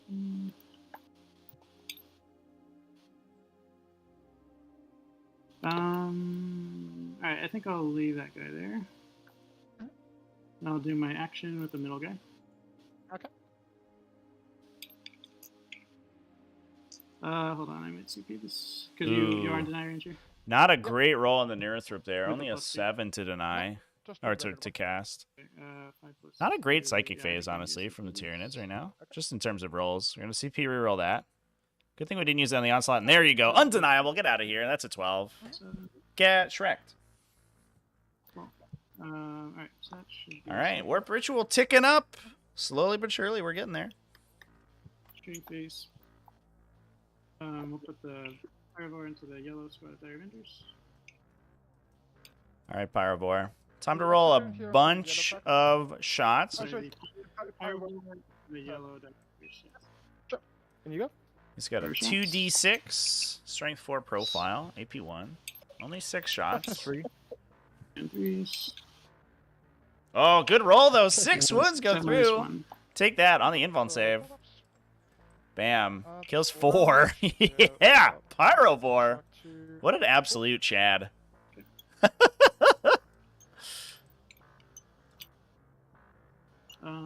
Took it on the Dire Avenger Exarch, too. The interesting thing about that Dire Avenger Exarch is that he does literally represent 2 Dire Avengers worth of both wounds and damage output. So putting wounds on him, it does mean that your multi-damage attacks are worse against that unit, but it doesn't... Yeah, you haven't lost too much of your output. Oh, sorry, this guy. Yeah, so it's following Travis mouse. Yeah, no worries. So 6 plus D3. So we're going 9 shots into this poor Shroud Runner unit in the back here. Sorry, guys. Should have rolled higher in your battle focus there, bud. Better die. Blam. Oh, my God. This unit is ridiculously dead. Yep. Okay. Well, there you go. Good stuff. And then the exocrine down here. And I think we try to go pick up these Wind Riders. Do it. Shoot the Wind Riders. Falcons. I think the blue falcon, I guess. I don't think I can see the yellow one, can I? It does look in the terrain, but I'm not sure how intentional that was. It might be supposed to be a quarter-inch over. I think can I see yellow? I think I'll shoot the yellow one, actually. And then I think... Firing I'll at the spend 1 here for Falcon. exploding Interesting. I'm gonna lightning fast. Shots. 8 shots. 4s. Didn't you just roll a 3 plus D3? 6 plus D3. So I think I rolled a 2 on the D3, right? Oh, sorry, 6. Sorry, got it wrong. Yeah, I imagine. I mean, killing the pulse laser works, but the Wind Riders are easier for Max to hide, and they're worth no prisoners points for Cmob. Oh, knocks these Falcon out, and it explodes! Kaboom! No way! Yep, it was up, of course. First the other Falcon. Oh my God. So, Wind Riders. One. Blue Dog Adventures. Oh my god! Yellow Good, Dog all right, Adventures. good. No, I take it all back, chat. It's a good thing that Hive Tyrant wasn't there because he would have been killed by an exploding falcon. That was lethal. That was my plan all along.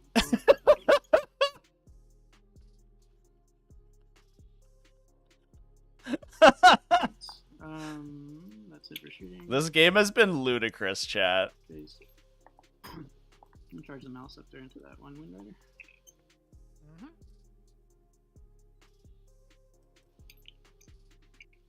Five. So I mean, the interesting thing here about this Winged Hive Tyrant, yeah, it's so funny.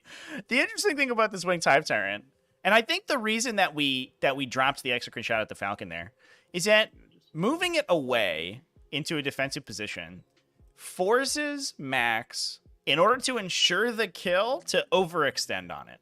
Because into a 4+ invuln and a 5+ damage ignore, there's a non-zero chance the Winged Hive Tyrant just lives, right? Against whatever shooting comes in.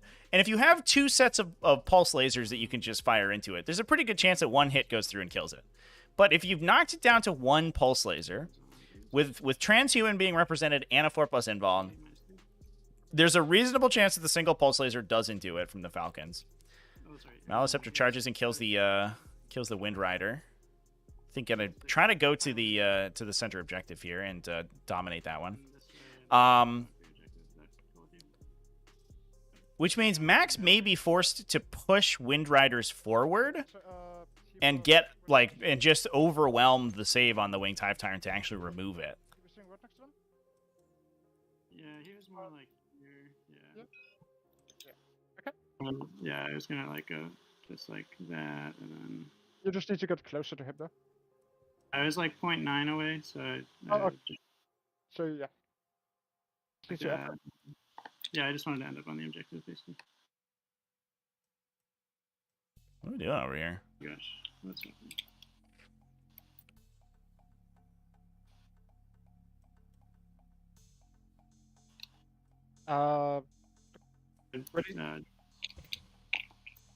Why does it keep flipping over? Sorry about this. Like, where did you end up with the charge? It'd be like pylon and then. Okay.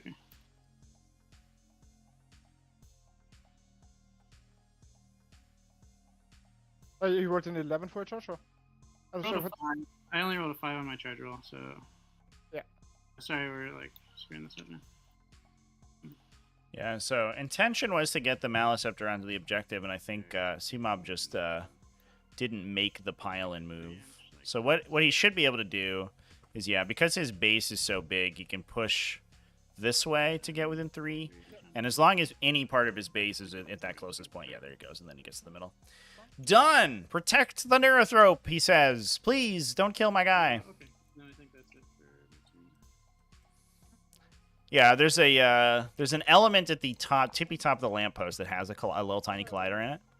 And normally it's not a problem if you don't, I think, have auto raise on your models in play in the top-down view. If you play the 3-dimensional view, it usually does not make a difference. But if you play top-down, it can be problematic. Chat, that was an absolutely wild turn from the Tyranids. I'll be right back. Feel free to move stuff around. Significantly more hilarious than I think anyone expected it to be. Do you need morale on the yellow Dire Avenger team? Oh, yeah. Yellow Dire Avengers. Oh, there you go. They are fine, they're loving life. Let us go with an advanced pro. One of the Wind Riders the neighborhood. over here was killed. A 4. The red Wind Riders, chat. 11. So it looks like Dire Avenger's just getting into the deployment zone over here to get look at behind enemy lines. Open.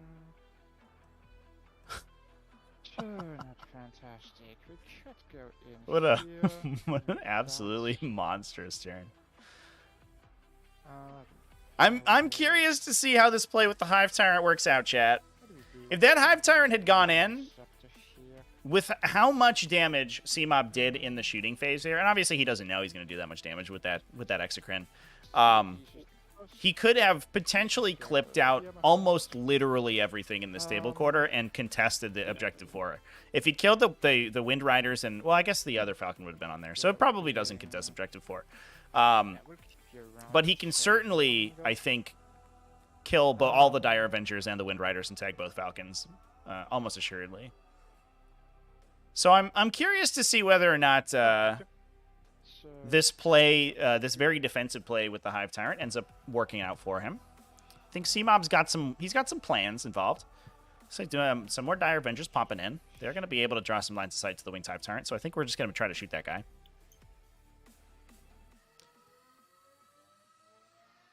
Oh, Wind Riders did only take 1 chat. Yeah, you're right.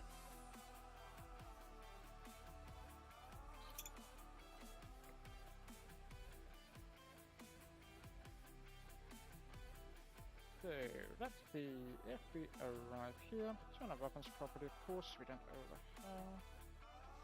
Behareth pushing forward to try to hit some damage onto the Neurothrope. The position of this Maliceptor now makes it really difficult to engage in the center objective. The fact that the Maliceptor counts as 5 models and the Neurothrope counts as another one. It's not the alien cutting Neurothrope, unfortunately, but it does mean that you have to commit. You have to overcommit a little bit into the middle here, because unless Max kills this Neurothrope, he's not going to be able to just will a Asuryani and a Wind Rider unit on there.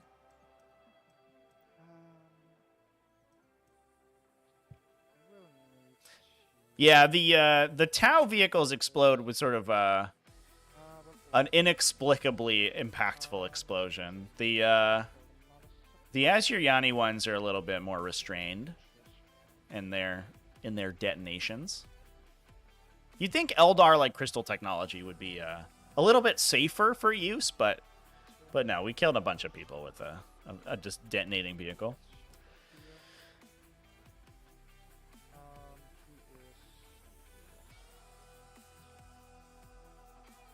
Yeah, I mean, most of the sub, like, 15 wound vehicles are D3. It used to be that a lot of that stuff was D6. Almost every Space Marine vehicle used to be D6 damage in 8th edition, which was ludicrous. Every once in a while, impulsors, for whatever reason, were D6 damage explosions. So you'd use impulsors like nuclear missiles. They'd just run into your opponent's deployment zone and try to blow up.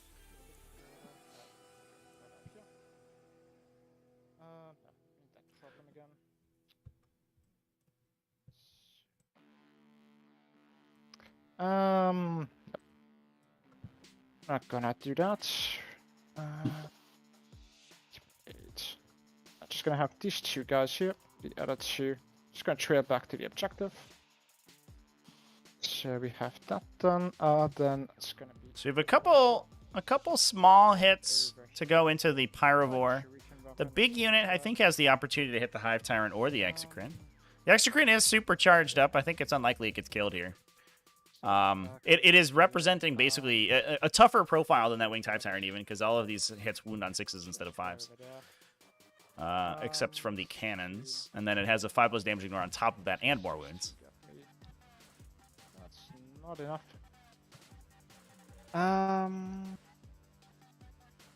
22. Wouldn't quite get me where I want to. It still blocks this. You could go around that end though.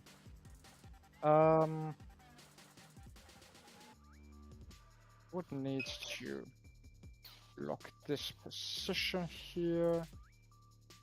I would need to fire and fade to do that. Unless I charge the Pyro War, which I cannot. No. So, Dermic, yeah, you would have to go here. We get him to go there. I cannot shoot into you without opening myself up to him. And simply shoot into him. Which point is bracketed? They need to be within 18 inches here. That, but also being outside of the range. So if I'm just 24 inches away here, her. The Falcon needs to go pretty much where he is. Okay. So let's get the Wind Riders. I wonder if there's a universe where, because the Tyrant and the other monsters moved backwards, we can actually hit Kurnos' bow onto the Neurothrope in the center. It does look like there's a position maybe here where it's in the correct place. If we get the Mortal Wound gun on that Neurothrope, then I'm not sure he's long for this world. Although he does have a 5-up against Mortal Wounds currently, thanks to the Imperative. At least until the Hype Tyrant dies. Maybe if I get lucky. I only have these 6 out of 4 still. You already moved too far. I'll just have these 2 guys here shooting. The rest of them are just still gonna stand here. Nah, that's honestly just too risky. Because I am prone to actually roll some 1s on battle focus, which is not good. But yeah, we just have to pay the 2 CP. For Fire and Fade to get our optimal position. 22 inches. 22. So gonna drop this second unit in to try to body block the Maliceptors for another turn. We do have 2 more Windrider units available. And this green unit's in a little bit of danger because this Exocrine's really looking for a line of sight around this angle. Maybe this angle. If it can get around the edge of this terrain feature and start to look through. There's 18 inches. Not to mention the fact that this Maliceptor up in the middle is now threatening that indirect fire mortal wound damage that we just discussed into the center. And that rinses down a lot of these Warlocks if it ends up getting the hit. Maliceptor in the center. I will need to the option at least to shoot into him. So I just want to do that simply. 18. Then I will have the Falcon protecting her. Also being. Looks like we're at almost exactly 3 on no prisoners for Max. I'm gonna start counting that just to make sure that we know what the score looks like currently. Need to. I mean, she can go 1 inch closer, so that's fine. 3 inches, okay. She's in range anyway. What's the alliance to this guy? That Warp Ritual score being so dramatic is huge right now. Okay, that already looks fine. Just want to see the Exocrine. Yep. I would need to turn myself a bit. Just so I'm within 24 inches of the Exocrine. Yep. Here. There we are. Cool. So we have this is an option, this is an option. I do need to create a Maliceptor. Hope he'll be fine here, be fine here. Cannon. Yeah. Then this fast here. Yeah, I don't want to stay outside of the no range. It's too important.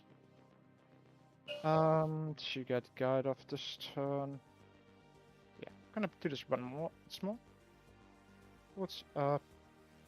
24. Everyone. Yep. Then she stays within range of this fast tier here. It just moves around. Doesn't even need to. It just moves around here. These people have no real function. We're just gonna see what we. Maybe not. I would need to. This Maliceptor. With nothing in reserve. And I just need to get away here. Yeah, gonna move our Ranger Brick, Windrider Brick. Yeah, he will be blocked on this side, so we can prevent this. Not you. Let's move the Bikers quickly first. Not you. You stay there. Just go over here into the so they can shoot into the Maliceptor. Other Exocrine is over there. And You would just go here. 18 inches. Let's do this properly this time. 18 inches. That's right behind. Thanks, whoever's doing measurements in the background. Just gonna go like so. No, we really need to have this one guy here. Yep. Staying off to the range feature is what I'm trying to do, and have the other guy interwoven in between. Yeah, things should speed up pretty quickly, chat, for sure. The downside of these Tyranid lists is that, you know, they're very positioning heavy because you're low model count, and your models are very sort of ponderous to move around. So I think the movement phase does take a little bit of time for Cmob to complete, and then the psychic phase is very complex for the army because you want to be casting your most optimal spells with the Maleceptors, sort of as early in the chain as you can do it, and then trying to sequence your mortal wounds in a way that you maximize the amount of damage their psychic overload does. We just need to give up the hold more. Who even knows anymore? Alternative is we're gonna see what happens. So we have her, and Quick Hand Gang. Oh, yeah, just gonna quickly advance them, see what we get. A 5. Is that worth anything? No, it's not. Not really, no. Honestly, chat, I think I'm a little biased against Cmob here because if this list works, I need more Maleceptors. Are you home quartered yet? This again just needs to be turned here. Gonna do that. So we're gonna go into Psychic, starting with the Foss here. She's got the White Foss here in my zone. She is going to cost Fateful Divergence. Yes, with a +1, she will get this three. Sorry, this is The White guy. The White Foss here. Okay. Yeah, and then I have a printed one, chat, that I'm pretty happy with. I may be able to she print should be another out of the one. lounge for everyone. There's just no reason for her to be. Do you mind if she just goes back? and yeah, Just pretty much it just needs to be the inch back. I just moved that theoretically. Like basically she just needs to be here. Whatever, it's really up to you. Adam. yeah, go ahead and do it if you want. Yeah. Sure, she just stands here. She just needs to. Yes. Yeah. But she's still in range to do the In 24 inches over to her. Okay, Yeah. gotcha. Okay. Yeah, that's fine. Yep. Then she's gonna cast Focus Will. Yep, goes off. So Focus Will goes into her. Yep. Then we're gonna move on to quickly to Fascia here. She is going to cast Guide. Yes, she is for once. Lovely. Alright, and Good. I'm out of that. Right? She's out of the lounge. Just the one I checked for. Okay, she's in here, but you can just bump her back a little bit. Yeah.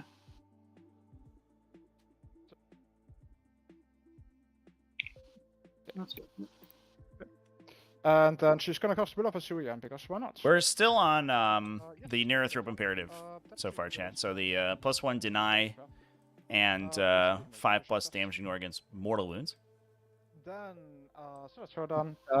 We just have. That lasts until the end of this battle round, or the Hive Tyrant dies. They don't need to do a whole lot. They're just gonna smite. Goes up with 8 with the modification. Okay, we'll try to deny. Yep. Deny. Okay, cool.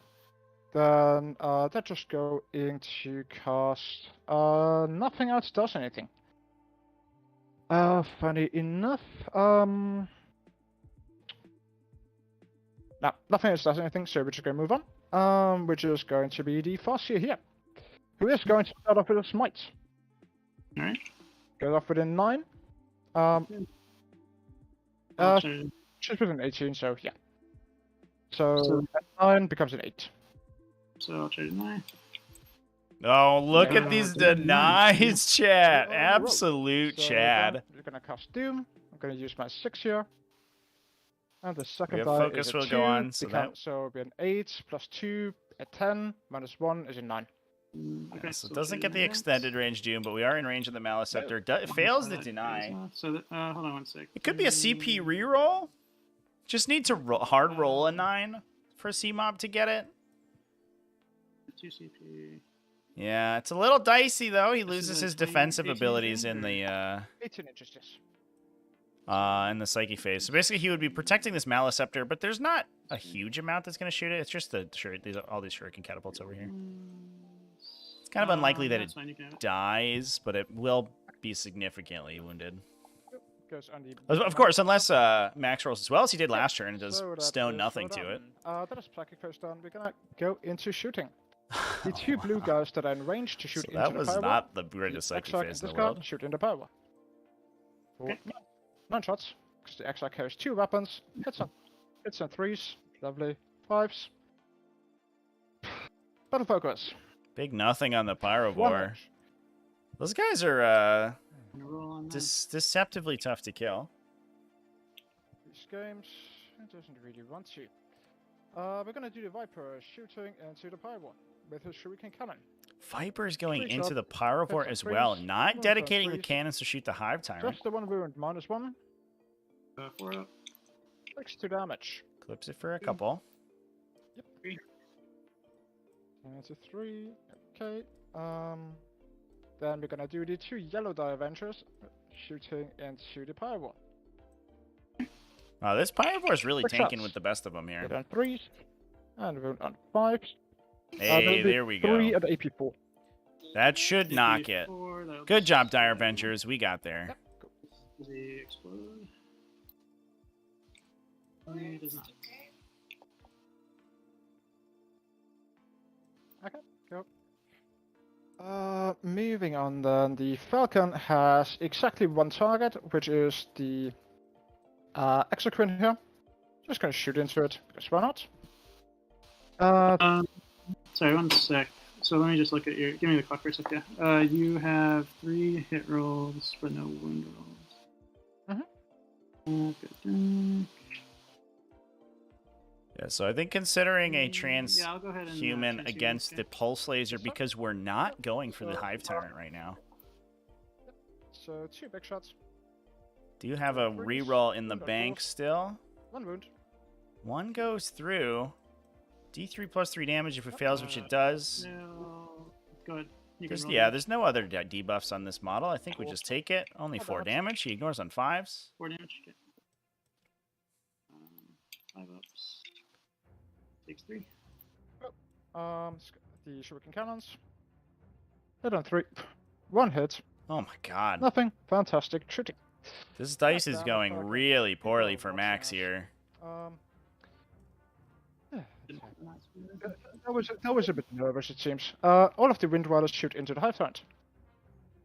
All right, Wind Riders, 20 what do we shots. got? Hitting on 3s. Reroll the 1s.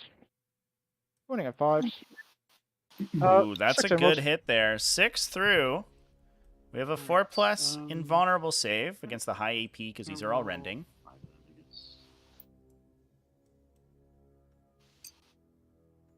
I guess. I'll try to roll 5 of them. We'll see. Only 2 go through on the body, and then it has that adaptive biology. So, 1 hit point left, chat. Does he die? Maybe. Gonna CP reroll that? Anything else I can shoot him right now? That was just the Wind Riders here. We still have the Avengers here. Yeah, I can still shoot him. Yeah. No CP, so I'll just roll that. Feel no pain on the last one. Oh, and he makes the last damage ignore. He's down to 1 again.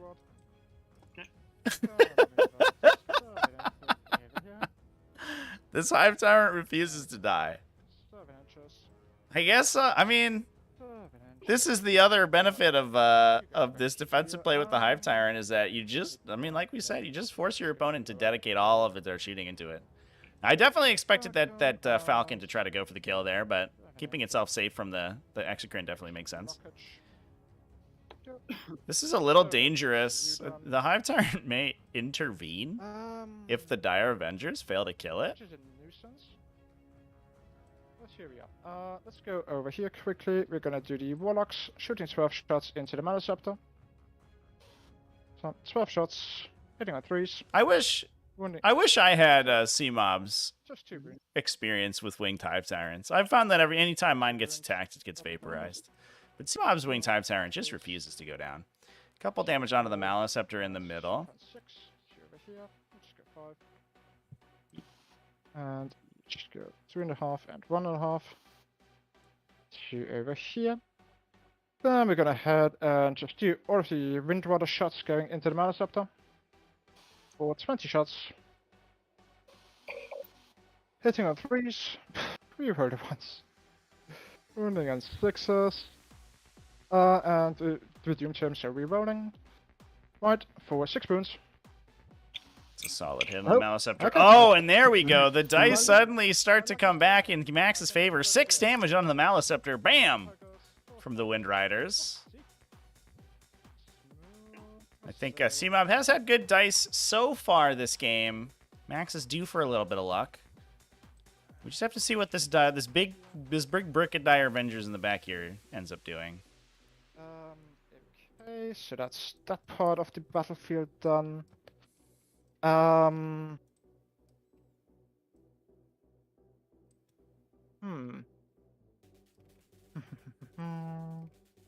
which one? We're just going to do Karen.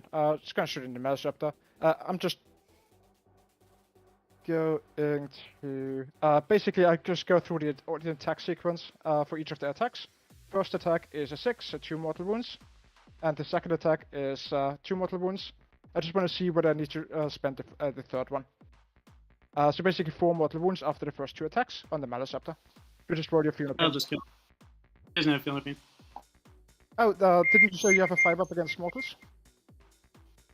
That's true. We're still on turn 2. Okay, yeah. Thank you. And 1 more. 4 mortals so far. That's it. Okay, cool.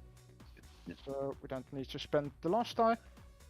Can save 1 for Old Barry. No death throw on the Maliceptor, but that she's gonna clips it out. So now Barry has an interesting conundrum here. I guess he could try to kill the Neurothrope. We do have a CP reroll in the bank for Cmob, since he's only spent his transhuman so far. So the question is whether Behareth, if Behareth doesn't kill this Neurothrope, which I think is a little bit unlikely for him, if he sticks around on that objective to prevent the 12-point turn for Tyranids. So that hopefully nothing bad happens again. That always works out for me. Here. Hey, I'm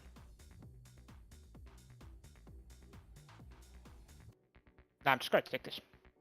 It's all going to be perfectly fine. There's nothing bad will happen. Nothing bad at all. I appreciate Max's optimism here. This is fine. He's in the burning house over here. This is fine. 4 shots. It's on fire with psychic mind flame. He's like, this is okay. Takes 2 damage. Okay. Cute. Here. They go into move on to the every single Eldar unit after it shoots, as long as it didn't advance that turn, can make a D6-inch move after it completes the ranged attack. That's the part of the battle focus rule. The Wind Riders in the center here, I believe used Fire and Fade to move 7 inches after shooting. Experience 6 is not actually worth it. I'm still going to do it because I'm desperate. Absolutely desperate. So 12 shots into the Hive Tyrant. Hitting on 3s. That looks pretty good already. We're rolling for 2 extra hits. And on 5s. Okay. 7 invols. Alright, Hive Tyrant. Can you do it again? Do you die finally? 7 saves through from the Dire Avengers on a 4+ with a 5+ ignore. We're going to save a couple for rerolls. 3 going through already. That should put him down. But stranger things have happened. Yeah, there he goes. Okay, we finally killed him. Does not freak out. See, luck is turning. Finally, the Hive Tyrant's gone. Oh my god.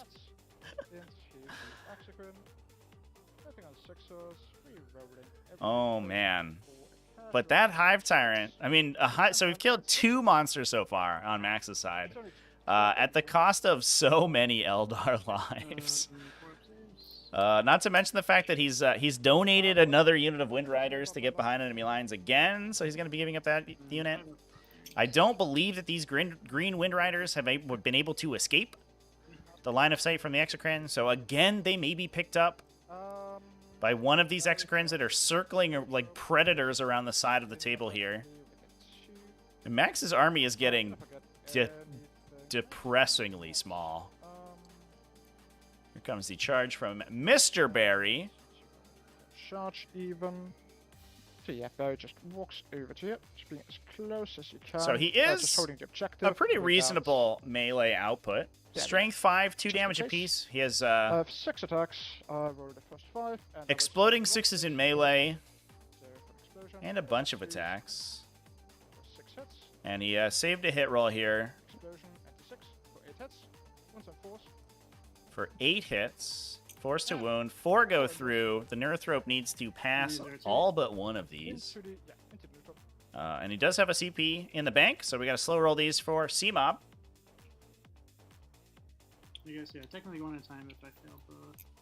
So 2 go through already, so he has to pass both of these now. What do we get? Good. Oh, drum roll, please, everyone. Oh, and that should be an easy CP reroll for Cmob to try to keep that guy alive. If he survives, we have to decide whether Barry stays there to hold the middle objective or Cloud strikes away. Does he survive? He does. The Neurothrope lives to tell the tale. All right, Behareth, what are you doing there, bud? Downside here is Behareth, he's relatively easily killed in multiple phases by this Tyranid army. He could potentially survive if he regenerates himself, but he does give up 3 points on assassination if he dies, and losing Behareth is a huge deal. Sorry, he's upsec, yeah. Behareth will stay there. Oh my god. Feels bad, man. It's my turn? My fight? So I think the game plan now is to get Mortal Wounds in with the Maleceptor, and then we can charge. The Maleceptor has Horned Chitin, so we can use the stratagem to impact attack Behareth to death if we have a CP when it comes to that point, to force him to then respawn and try to kill him in melee. God, this game, chat. Tyranids dominating the game right now, but I mean Eldar are all over the place. And it really comes down to how much damage Tyranids can do here. They weren't quite able to cripple the Eldar last turn. I failed 3 saves and I made all 3 catalyst rolls. I thought before didn't damage go into the Exocrine? Or am I just misremembering this? The other Maleceptor was at 11 at one point. Okay, okay, cool. So I will score 2 for conversion. I do have bring it down points. I will score 4 for bring it down. For behind enemy lines, and I will have the first 2 quarters for R&D done.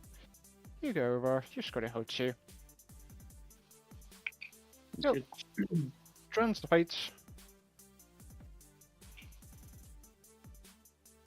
So now the interesting interaction here between Behareth and the Maleceptors is that Behareth is while he can only take 3 damage a phase, he doesn't become uninteractable by Mortal Wound, by damage. So he's going to start basically vacuuming in Mortal Wounds from these Maleceptors if he's the closest unit from their Psychic Overload. So despite the fact that Cmob can do a bunch of damage to him, a lot of it is gonna hit Behareth, but not end up hitting like the Warlocks or the Wind Riders that are hiding in the back here. Now, I imagine here the game plan for Cmob is pretty clear cut. I only gain a CP on a 1 through a 3 now, or on a 4+ now, right? Oh yeah, that's an excellent point from Cmob. Oh no. So the Hive Tyrant going down was huge there because we are on conversion today. So once the Warlord is down, at the start of each turn, you only gain a command point 50% of the time. So advance the Maleceptor. Oh no. So actually, we do not have that impact attack stratagem available for Cmob. Using the reroll there to keep the Neurothrope alive has made it impossible for him to destroy Behareth at the charge phase. So he might have to deal with Behareth's annoying respawn. You can just hope that the respawn doesn't trigger. The Asuryani are also down to 1 CP, so that is going to be an expensive spend. And the Maliceptor will, regardless, prevent Behareth from holding that midboard objective. Looks like we're advancing over here, and I'm going to try to get an onslaught with that guy. This guy in the back to allow the advance and charge. So what is our target priority for Cmob here? He has mortal wounds and melee to kill the Wind Riders. Doesn't have to dedicate any shooting to them. Interestingly, the Dire Avengers are pretty well protected against the Exocrine in the back here. This Exocrine in the back may not have a good target. So it might just shoot the Wind Riders to kill them.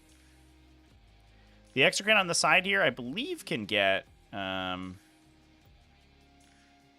may actually be able to get a line into the Dire Avengers, but I'm not sure it has range. If it moves directly far forward and starts shooting this guy in the back. There is also a potential it gets line of sight to the Wind Riders along this line, but it might not have the movement to get far enough over there, because they only move 8 inches. So good defensive positioning from Max. That's what he needs to get back in the attrition here. If he can continuously prevent that last Exocrine from shooting, that's going to keep his army very safe. Maybe actually. Oh, this guy up. I almost wonder if Cmob's hurt it or kicking himself for not putting this Exocrine around the back here, and just shooting 2 Exocrines down the line. Just want to see if there's a line over there to the Dire Avengers. I think he was certainly considering that course of action at one point, but he didn't want to take the turn off of covering the middle with that Exocrine. But I think it would have ended up helping. The other benefit to moving the Tyrant forward is I think it would have screened this Dire Avenger drop too. So the Dire Avengers would have had to go in a much less aggressive position where they're threatening behind enemy lines.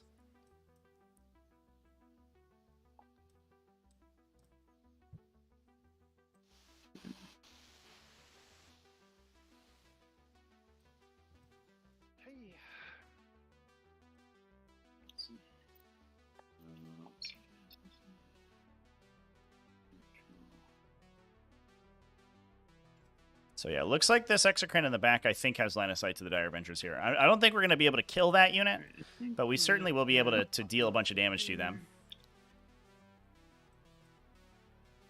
Exocrine in front has kind of easy line of sight to everything. The one in the middle is the tough one. Do you mind if I slide the mouse up there like a tiny bit this way to fit a Northrop in there? Yeah, sure. Just go ahead.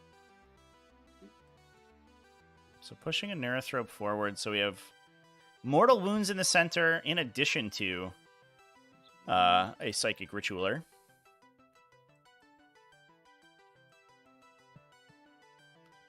Taking a look at what we have here, though. Oh, 2 saving throws, though, for Max. Oh, no! That's a disaster for Cmob, I think, because it means that it's unlikely, if not impossible, that this Maliceptor kills Behareth with a single swing. He'd have to full convert with all of his hit and wound rolls and have Max fail that last saving throw. Honestly, the 2 wound rolls as well to fuel either Bow of Kurnos or just the Shuriken Cannons. The Strands of Fate dice for Max have been phenomenal this game. He's gotten almost perfect Strands of Fate every time. Although I think that, to be fair, that's not just luck. I think that is the benefit of taking 3 Farseers to be able to reroll yourself into getting the dice that you want.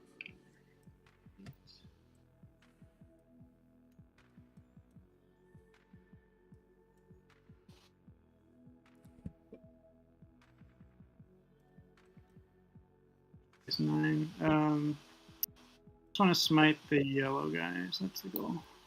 Okay. Yeah, you're fine.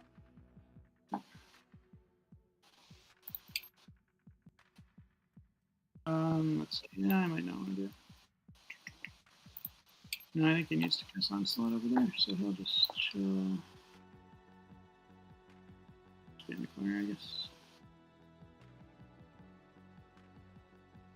I'm taking care of those guys now.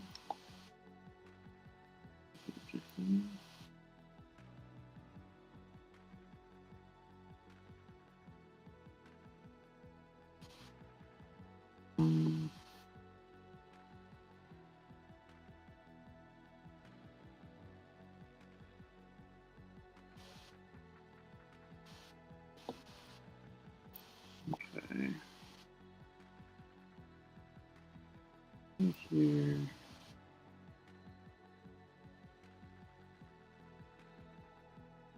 Need to skip him into though.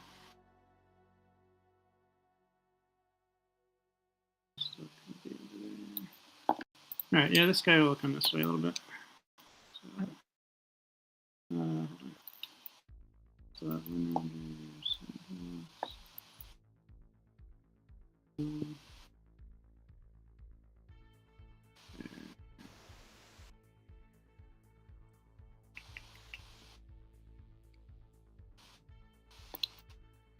yeah, so he'll come this way a little bit. Maliceptor is moving away from the 12 Wind Riders. okay. I think we're assuming that the Wind Riders are just going to get killed by this Exocrine in the center. If the Exocrine has literally nothing else to shoot at, then so far so good. I do want to commend Max on really expert work keeping that Exocrine from engaging into the units that he needs to keep safe. Honestly, the Exocrines are so good at almost specifically Wind Rider profiles. They wound on 2s, force no save, and kill them every converted hit roll, or every converted wound roll.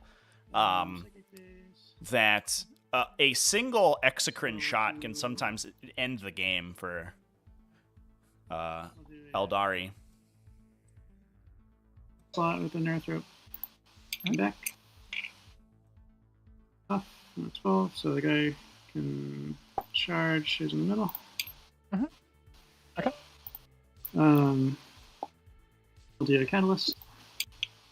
Yep. Goes up. 10. All the good stuff. In the middle this time.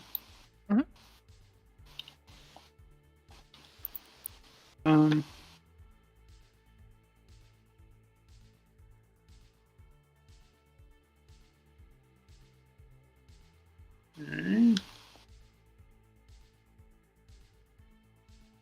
So I got 9% the horror.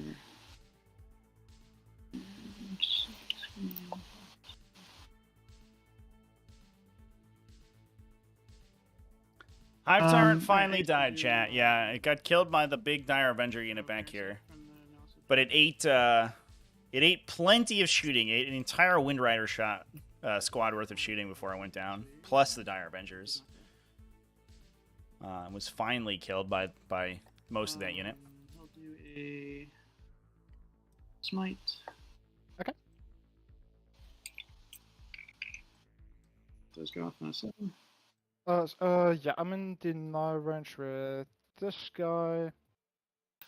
And there are 2 denies in range of this guy, so I might as well just try. 7! Come on, Warlocks! No, of course not. So D3. For 2 plus 3 on the winners, so 5 on the winners. I did go for the 7. So yeah, so 3 more. 2 plus 3, yep. Put it to Barry or 7 from 3. Actually, it's Barry. This guy, right? Okay. Yeah. So, Barry's down to 3 wounds. Okay, so I can't do anything else to you on this phase. Exactly, but he still absorbs all the smites. And psychic overload damage and so on. Indeed. Let's see. That is the tough luck of the Maliceptors against the I'll Phoenix just Swords. cast the Encephalic Diffusion with the guy in the middle. Oh. I don't know my power others.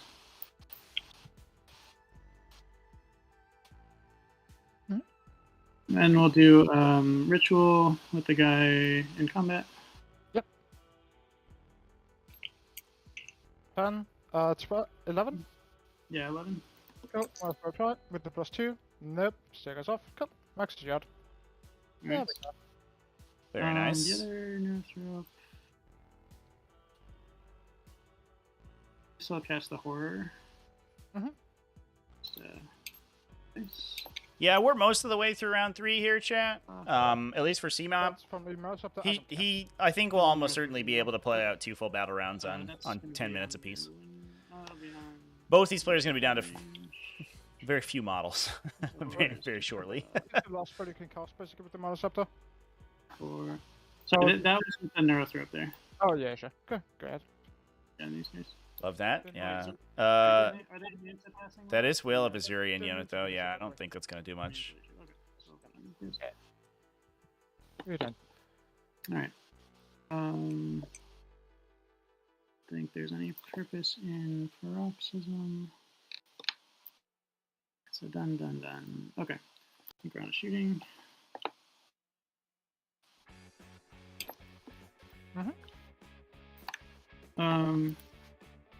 So the guy over here will shoot these Avengers. All right, moment of truth. Cmob down to no CP to explode 6s on these guys. What do we get? This Prestream goes into the Avenger, okay. Yeah. Yeah. So 7. 3s. Decent hit roll.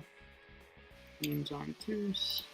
Oh no! The famed Exocrine fluff there. Only 2 wounds. Kills 1 Dire Avenger. Super unfortunate. Okay. That was not what we needed. Might have to shoot a second Exocrine at them. Unfortunately, the Exocrines are dramatically overpowered at shooting the Dire Avengers. It's not really where you want to be putting those hits. This guy here. It's interesting. I don't think we've seen a single Neuroparasite cast so far, which does actually rinse down Dire Avenger units really well. 3s. You have one more. One more shot, yeah. 7, yeah.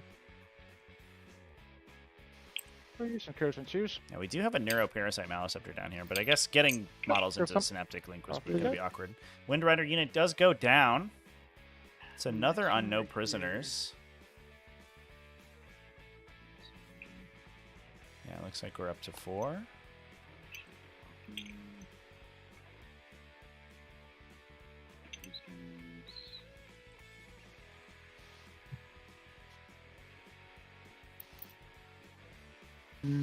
These guys have 5 up invulns, right? The Dire Avengers? Sorry, could you repeat the question? These guys have 5 up invulns, right? The Dire Avengers? 5 up inwards, yes. Yes, sir. Alright.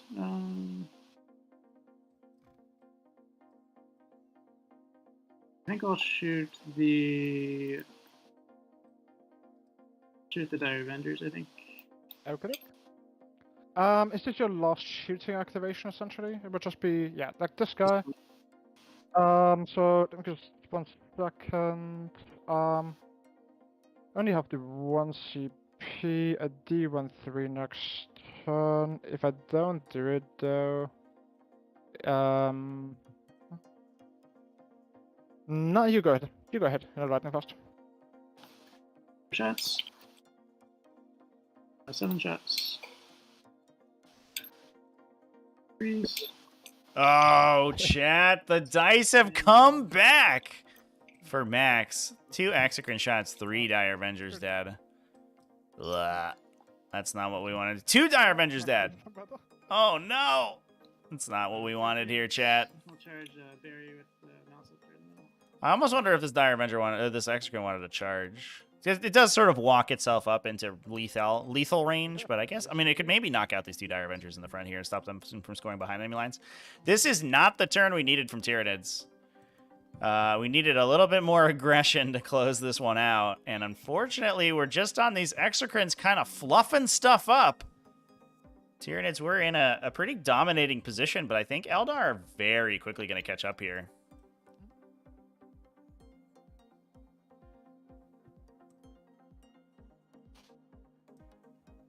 And this is where Cmob cries that he does not have a CP to deal mortals on the charge with the Maleceptor. Can read all 3 of those, or yeah, I think that I think Behareth, there's almost certainly no way Behareth survives here, or Behareth dies here, with 2 saving throws in the chamber.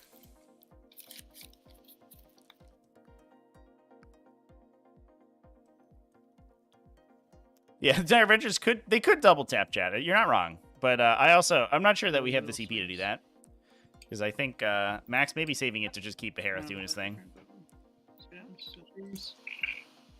And then twos. Okay. 4 wounds go through, so we basically need Max to naturally fail all of his saving throws. Because there are only 2 damage onto a 3-wound Behareth. You rolled 2? I'm toughness 4. So. Oh, sorry, the yeah, 2s so don't even wound, yeah, so it literally doesn't matter. That's what I meant. Behareth will just auto pass the saves. Yep. Ripperonis needed that 1 CP. Unfortunately, losing the Hive Tyrant there was super brutal. 6 attacks on 2s and on 4s. 3 wounds on Gunval. Now, I think Cmob also had forgotten to heal his Neurothrope here, because he did do a bunch of damage in the Psychic phase. He could have healed for 3. And I think that... Oh, sorry, did you just roll them? No, I gotta roll my Neurothrope saves. I rolled the saves. I made the saves, but I need to attack now. So Neurothrope will fight you 5s and so one save on Barry. One save, no AP from the Neurothrope. Okay, sure, save. Cool, he's fine. Okay. Okay.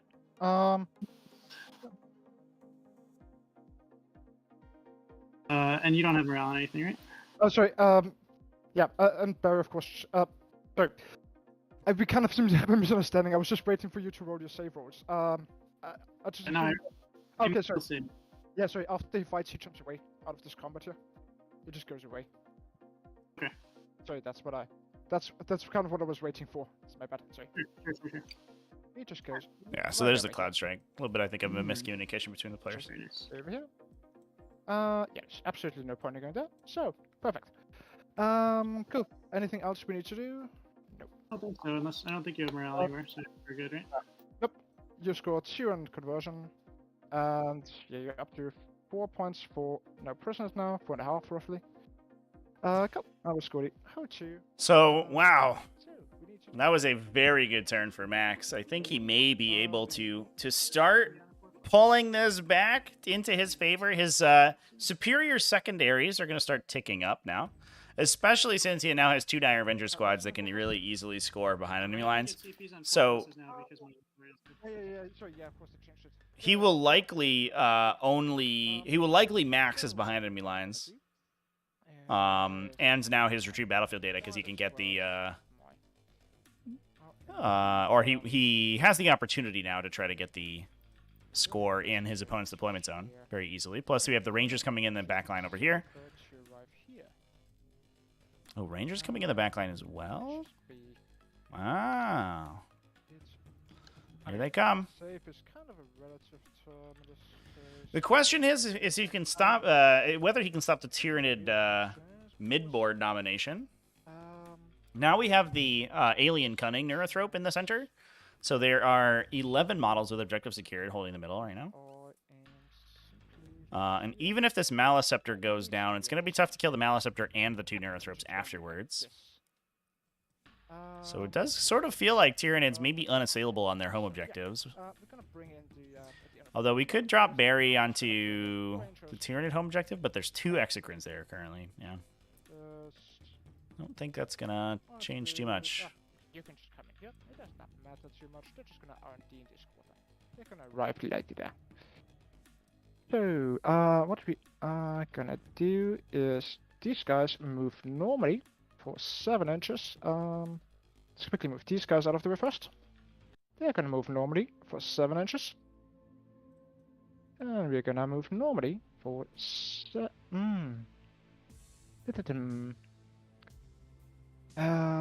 do you kind of wants to be over there?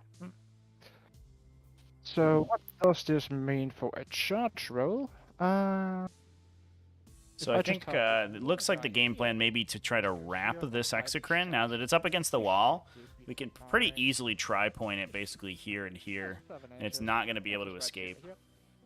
7 inches. Just focus So pushing models up to try to get the maximum shots into the Maliceptor as possible. And then keep a guy close to the Exocrine so we can charge it. Cmob has no CP to do anything funky. Why is the measuring so funky? So while the Exocrines do have the ability to fall back and shoot, thanks to heightened senses, they are likely not going to be able to use that if they can't escape the melee.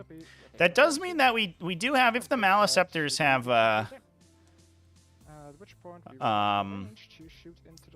range to move back and engage at the Dire Avengers. I mean, what we really want to be doing is dropping the Maliceptor Mortal Wounds to the Dire Avengers. That's where the maximum damage, the sort of efficiency comes from them. They have a little bit of trouble hitting like Behareth or hitting the bikes, but killing Dire Avengers is point for point some of the most efficient Mortal Wounds you can do against this army. And especially since each one of those removes 3 shots from the Dire Avenger unit. Crazy that all 3 Dire Avenger squads are still alive. Absolutely wild. You just stay over here. Do you even need that? We don't need it right now. Just gonna fire a Shuriken Cannon onto this guy. The Falcon is going to do what the Falcon loves doing. Basically, for your line through here, it's essentially this one.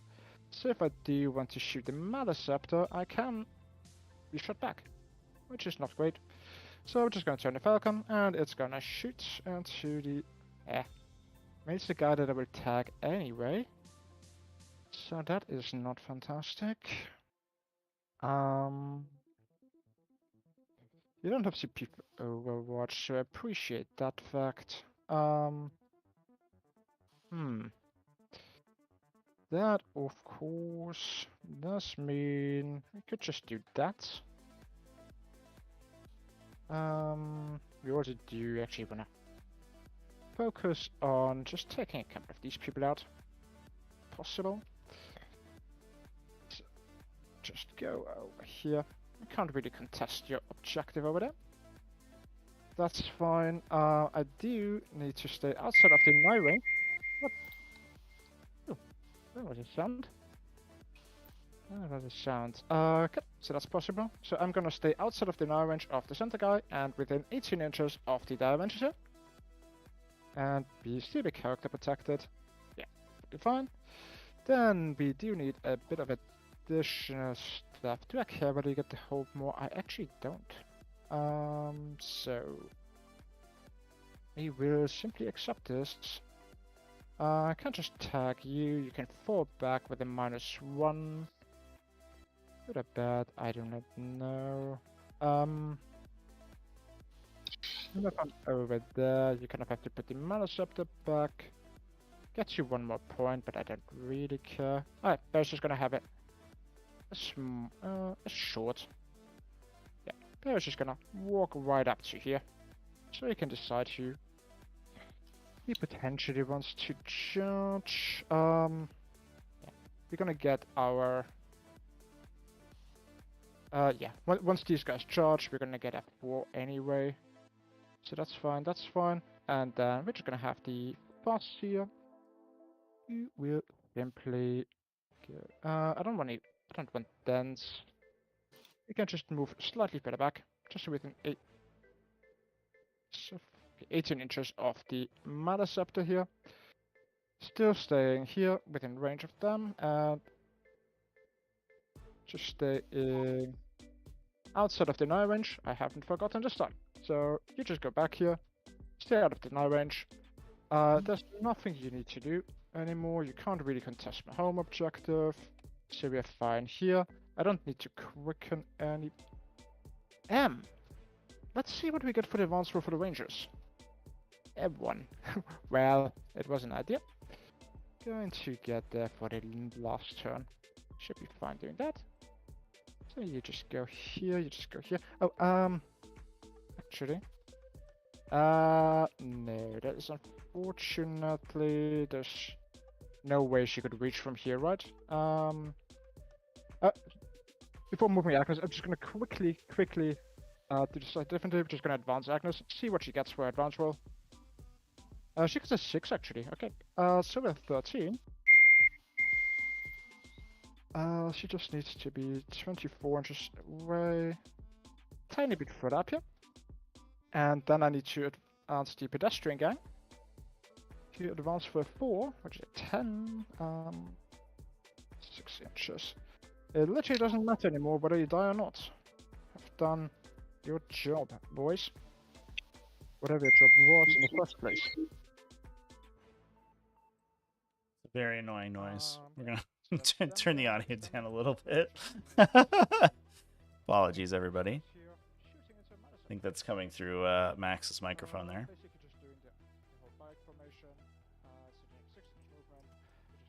So it looks like we're gonna drop all the debuffs into the Maliceptor. Warlocks have a very good profile at dealing with the Neurothropes because they just force wounds on a 2+. So hoping for the best on the Maliceptor, all the Shuriken catapults going in. Plus we have some solid damage from the Farseer. Do that in this quarter. Psychic, we're gonna start with Agnes. She's gonna try to cast Faithful of Weapons. Gives me CP.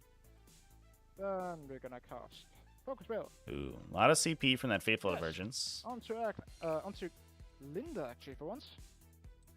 Then we are gonna go ahead and cast. Go straight ahead with Linda. She is going to cast Guide. Yes. Goes on the Avengers. Yeah, they should be out of the knowledge, that's what I declare. Yeah. Basically, the one you can deny is the green one. I have Guide here somewhere, which goes into green. Oh, there it is. Then we're gonna go ahead and cast Will of Asuryani. Yes, goes onto them as well. Then we're gonna go ahead with green.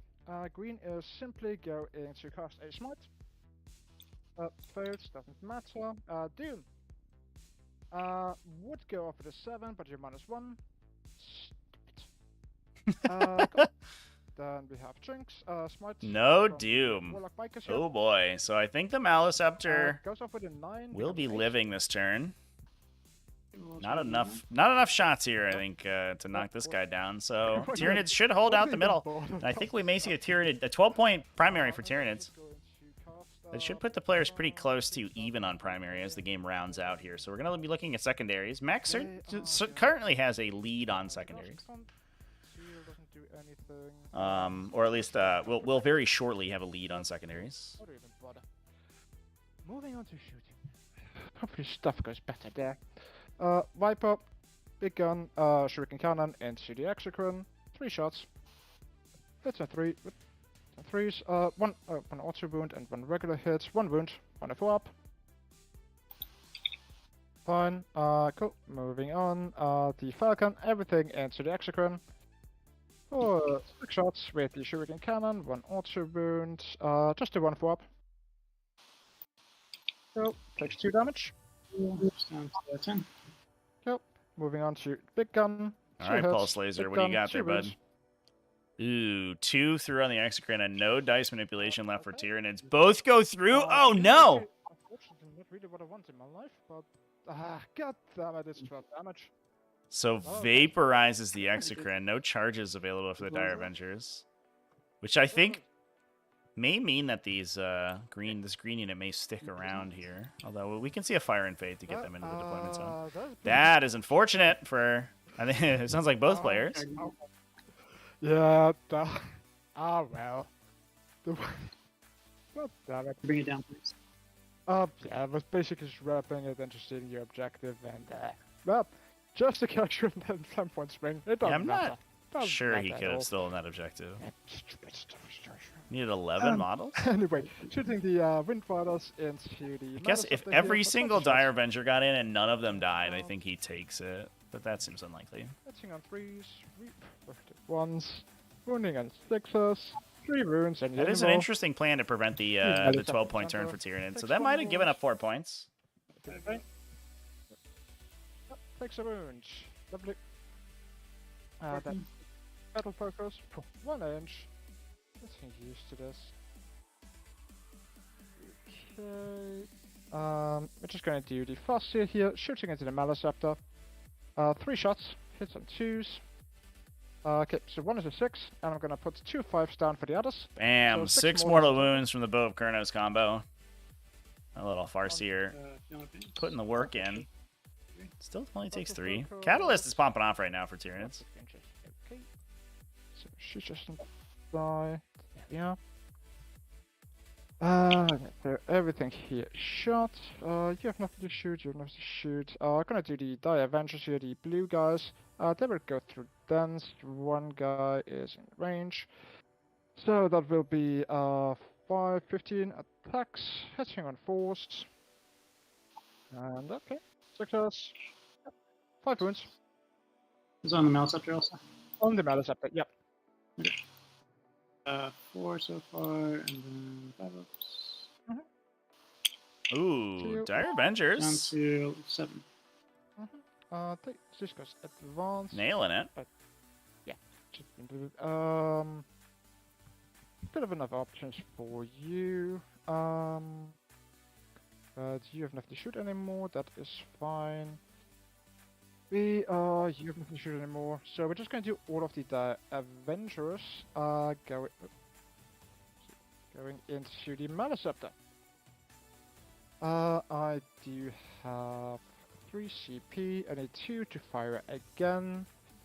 Don't really need a charge to reroll because those are really long charges. So we are fine there. So yeah, we're just gonna blast away with the Avengers. They have 8, basically 7 guys. This guy can't shoot. He was just there to charge me. So 7 guys, effectively 8 guys. So 24 shots into the in the center. Yeah, I will just pay this. CP for experience success. There we go. You only live once. Success. Rerolling. Okay, that's it. Better. For 6 extra. And then on success. Okay. 13 involves on the Maliceptor. Yeah, takes 4. Whenever there's like 12 or so, you make small. Oh, sorry, there are 4 there. Oh, sorry about that. Okay. Yeah.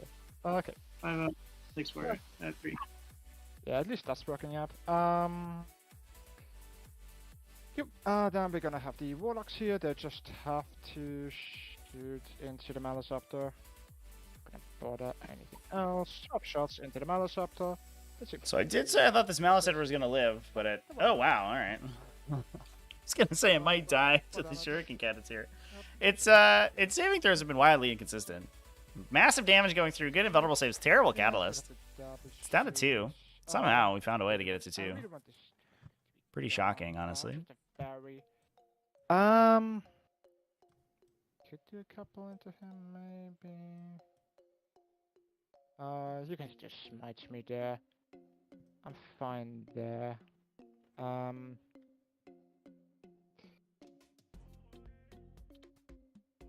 Yeah, that will be fine. Better just shoot into the Exocrine, why not? 4 shots. Hitting at 2s. 2 auto wounds, winning at 5s. 2 wounds, AP2. And 2 damage each. 4 ups. 6 4. 2 damage each. 11. Cool. 2. Well, that's better than expected. Do I trust them, the bikers, to actually kill a Maliceptor? I wouldn't trust them to do anything that requires any form of physical exertion. Should be fine. Let's take a look here.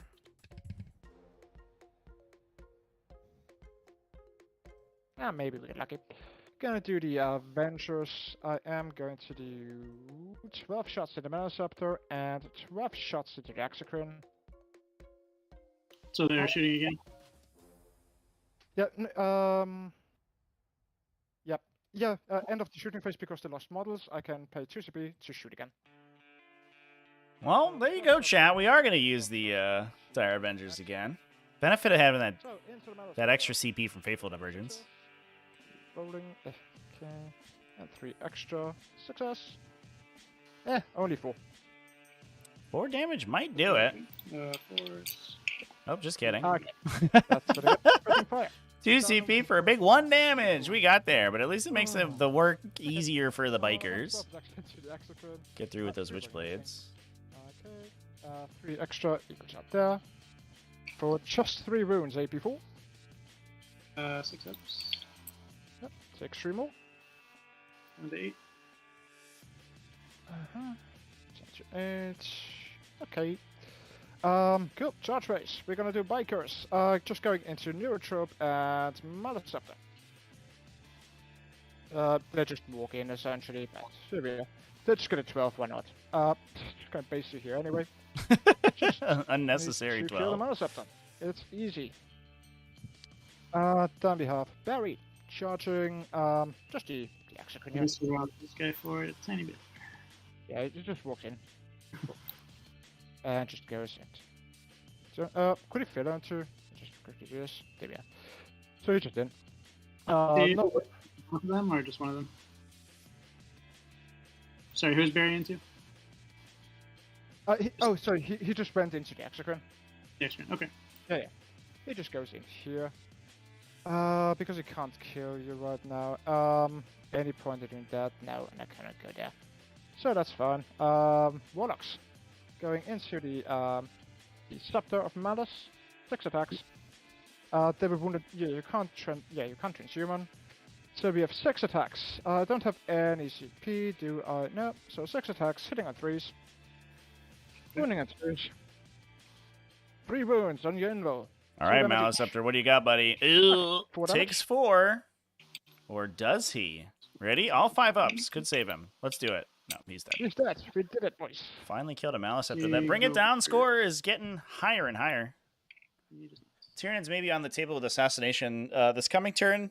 I think there's a pretty serious chance Behareth gets murdered. Here. So this guy's not. We're just gonna have this guy here, basing both of them, and we just go here and just go here. That's fine. Then just have.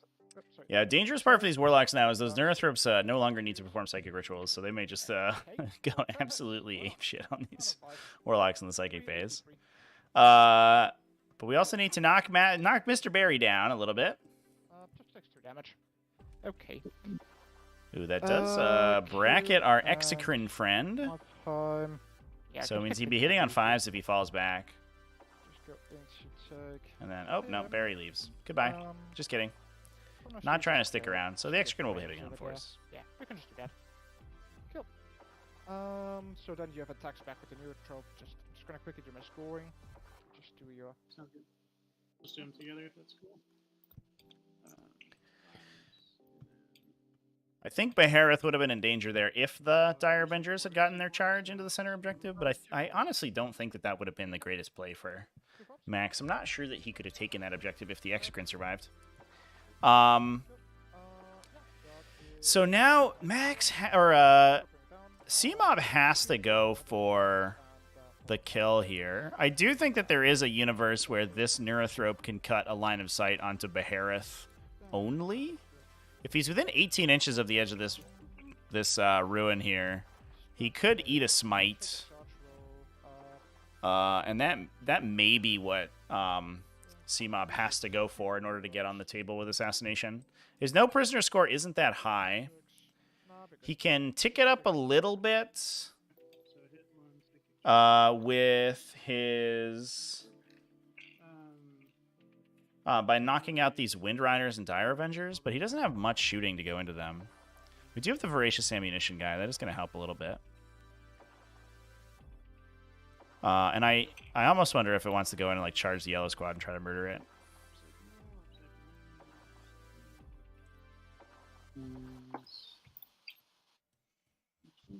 Yeah, so I don't know if... I want to figure out the episode. Oh, yeah. Okay. It did not matter at all. It was the upside guy that was here. Yeah, that's okay. Yeah.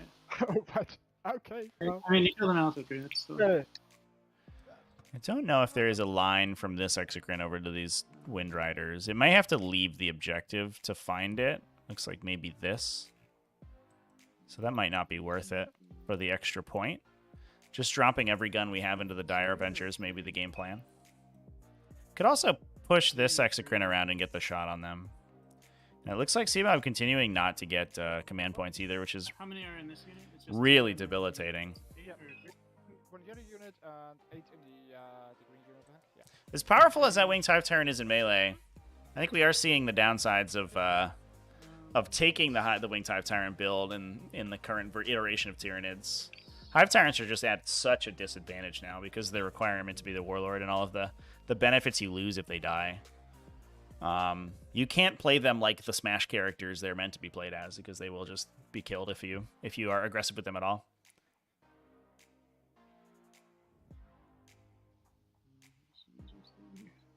So now we can't even use the stratagem on the Exocrine to explode its attacks and count it as it's moving stationary.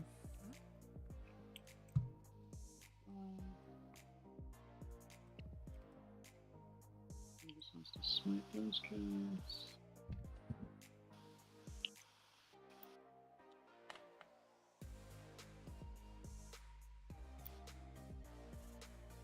I guess I'll make sure you can see. Should be able to see both units, I think.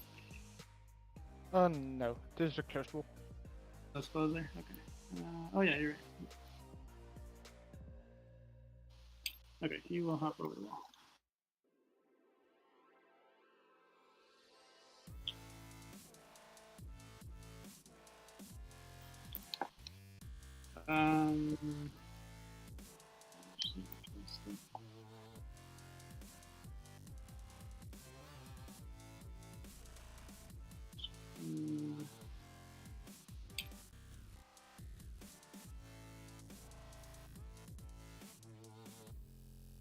Yeah, I do think we had an opportunity to knock Behareth out there.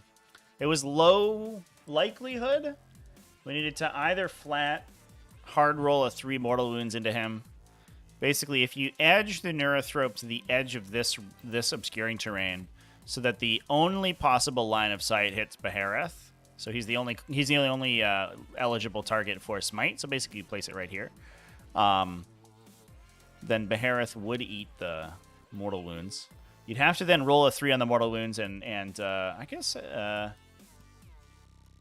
is Max empty on command points? Oh, no, he just didn't flip the thing yet. So he would have a Phoenix Rising to try to bring the Behareth back to life. But if he failed it, then at least you're on the table for assassination. You're on the board. But I think the downside for Tyranids right now is the secondary game. They Whether you get a CP or not? are currently Oh, I haven't done that yet. Yeah, here we go. oh, could get a CP here. Hey, we do. You got CP, hooray. Cmob on the board with CP. Very nice. So I think that Cmob needs to 12 another primary here, I think, right? So he's gotten currently, if he gets 8 this coming turn, which seems likely, he will be at Alright, yeah, I guess 42. So he could max. Max is almost certainly also going to max with the bottom round 5 scoring.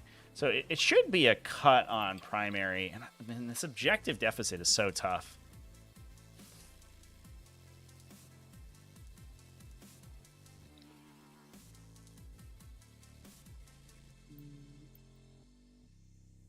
Like, I almost think that, you know, despite the relative lack of infantry, Cmob may have been better just taking something stupid like raise the banners and playing conservatively with his Gene Stealers on the first turn to at least be on the board here. Certainly would make this score look a lot closer.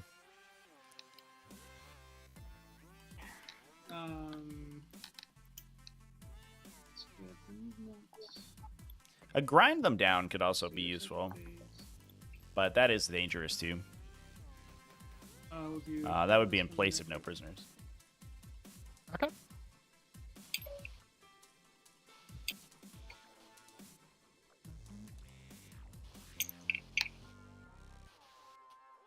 Yeah, it's done. Goes up, yeah. Put that on.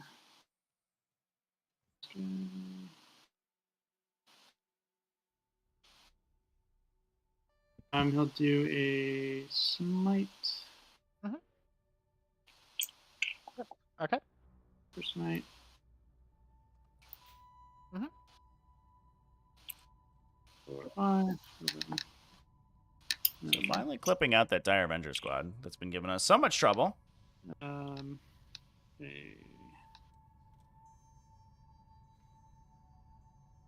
Do a smite with this snare throat.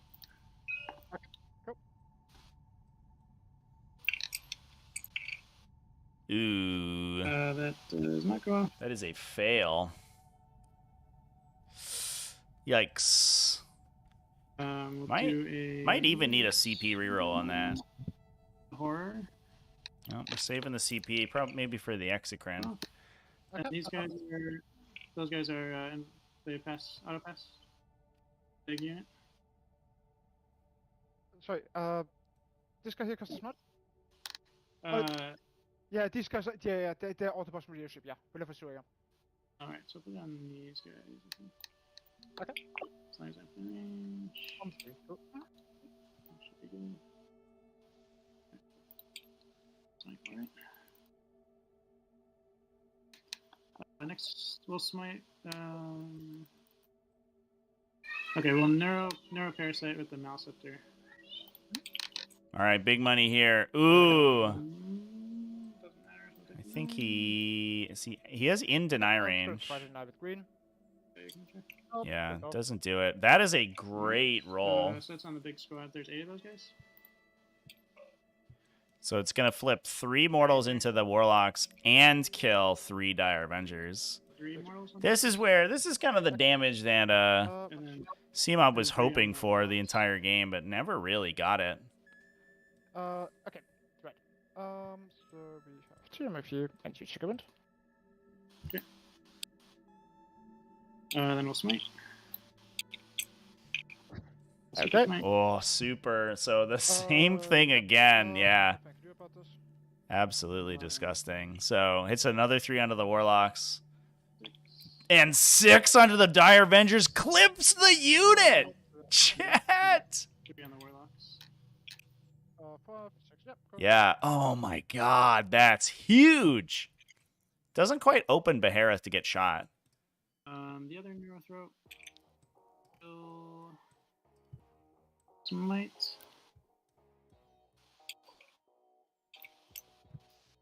With an 8. Trying to know. 9. 9. Trying to know with green. Nope. 3. Those warlocks should be almost dead at this point. I think down to a single wound.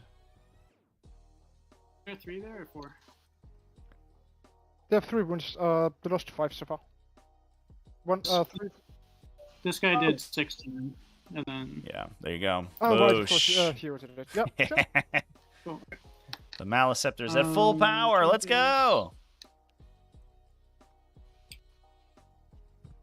We'll shoot the X-Screen here into these guys.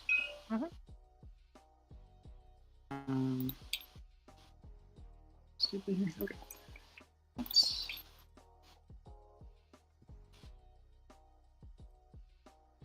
Sunsets. I think, unfortunately for Cmob, it may not end up mattering, but he has forgotten to heal this Neurothrop every single time. This Neurothrop should have been back up to full wounds ages ago. After all the mortal wounds have been dealt in the middle. Just knocks that other Dire Avenger unit out. Wow. This crackback was huge. I don't know if it's going to be enough. But that was kind of what Cmob needed to get back in here. Unfortunately, I think it's going to be tough for him to cripple Max's mobility, which is what Max will be using to score out his points. Max needs to keep these Rangers alive so that he can push them into the side here and get a retrieved battlefield data next turn.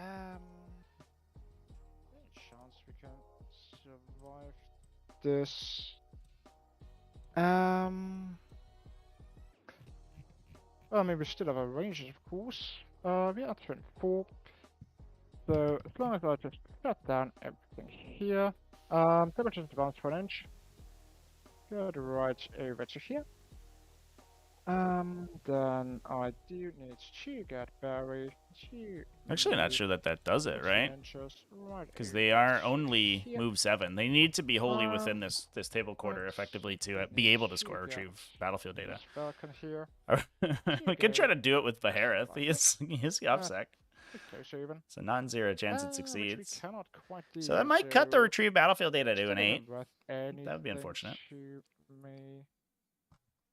How much CP do I have? I have 2 CP. That's honestly fine. Yeah, it's gonna. I don't need to though. It's kind of the thing. So what I'm going to do? Yeah, it does feel real bad, chat. Like we were saying, I almost think that he'd be better off with a banners. That's also synergistic with no prisoners because it sort of forces. Like, there's almost no way that he loses his home banner. And he can hold down the banner up here as well. And it forces the Eldar to overextend onto his objectives in order to try to break them. Which means he ticks up his no prisoners more frequently, too. So I honestly think that may have been the play. As weird as it sounds and as sort of, you know, inconsistent as it feels. Especially if he goes second. I think that was maybe the out. So with a minimum of 8, would basically need to park. Yeah, the Neurothrope should be full health, but that is a triggered ability. So I don't believe it happens automatically. Cmob actually has to remember to perform the game action. And then jump back inside. Is this? Yeah. It is a targeted ability, so if Cmob just doesn't choose to target for the wounds, then they're lost. No. So what I need to do, I need to just hope that I... 11. What if we make it a 12? What if we just assume that they roll anything but a 1 for once in their lives? Oh, okay. This is a little janky here, chat. And if I am 7 inches further up here, I ought to be fine. I think that So we're gonna try to quicken the Rangers into the Falcon, or embark the Rangers into the Falcon, and then quicken the Falcon maybe to disembark and get the last retrieved battlefield data for MaxGW. Getting 2 units into the home objective there to get into the enemy deployment zone to get the easy max on behind enemy lines. So yeah, we want to see the pesky exocrine here. We do have a charge roll, so we can't just get onto this guy. So 16. So Max can prevent the 12-point primary if he Will of Asuryani's this Windrider unit gets them in there, but I actually don't think it matters. Also staying outside of the 9 range, which I think that Cmob is angling for a max on primary. And I'm outside of 24. I'm just gonna go change a bit further back. And then I will just have this Fossil here. Look at this push from Eldar. Simply go Only one more turn. No reason to hide. Everybody up. Go get them, boys. By the Falcon once it moves forward. So you just go here. Help kill an exocrine. Perfect. You can stay 1.5 inches further back because why not? There we are. Cool. We just have these guys. They're just gonna move on to the objective. Stay outside of the 9 range of these people. 24, perfect. And she just goes within 24 inches of this one here. Just gonna move her. Oh, sorry. She will just have to. These warlocks here. I just need one guy to hold this one, and be within coherency, like so. And then within 6 inches here. I can't let you. No, the warlocks just have to be here. That's fine. Hey, this is a while ago. Do you mind if I heal 3 on my Neurothrope here? Worries if not. I should have done that when it was when the mortals happened to warlocks. Sure. No problem with that. What would you go through inches? No, it's just you should have healed 3 wounds when I killed the warlock, or when I smited the warlocks. Go up to 5 wounds. Yeah. But Oh, you killed an psychic, didn't you? That was. Yeah, when the Maliceptor did mortals to this guy, to the warlocks, then this guy should have gained 3 wounds. Yeah, sure. Okay, thanks. Sure. Oh, sorry, that's what. Yeah, of course. Of course. It's nice of Max, allowing Cmob to go back and take at least a couple of those wounds back. Yes, I can. Go. So we're just gonna keep those people here, and she's just gonna move back again. Be within 3 inches of our friends here, and within 24 inches of her, and outside of the narrow range over there. Go. Then we're gonna go into. Oh, these ranges already moved over there. Plans within plans. So, we're going to start Psychic by, with Agnes. She's gonna go ahead with Focus Will. Yes, goes off, goes onto the purple character, and then she's gonna cast Fateful Divergence. Yes, goes off, gives me ACP. Then I'm gonna go ahead with the. What a great psychic power! They are gonna Psychic power might be the MVP of this game for Max. Yes, they blow themselves up. They will take 3 mortals. Ooh, almost kills the warlock unit. Not clear you. It doesn't matter whether I'm not on the check. I think it. Yeah, it super does matter if you. See me? Yes, he can. Fantastic. So I have to kill this guy, which might matter if you aren't on the objective, because that could potentially, if yeah, I have to reroll. if Cmob or if Max doesn't take too many objectives, it could potentially 12 out Cmob. Which I don't think actually changes the final score, but gives him a little bit of a buffer. Did he just reroll into a second perils? Quicken. That's what I want to cast. So the rangers are going to advance. 4, 1. Well, that isn't good enough. So you will not be able to get into a terrestrial transport. Because with an 8, you will just be 1 inch out. Oh no, wait, actually, range. No. So real quick here, what did we reroll for the warlocks? For the warlock for quicken, and then the quicken. You rerolled the psychic tests, and then perils again, and then rolled the damage right. roll again. So I think we rolled the damage roll the first time, right?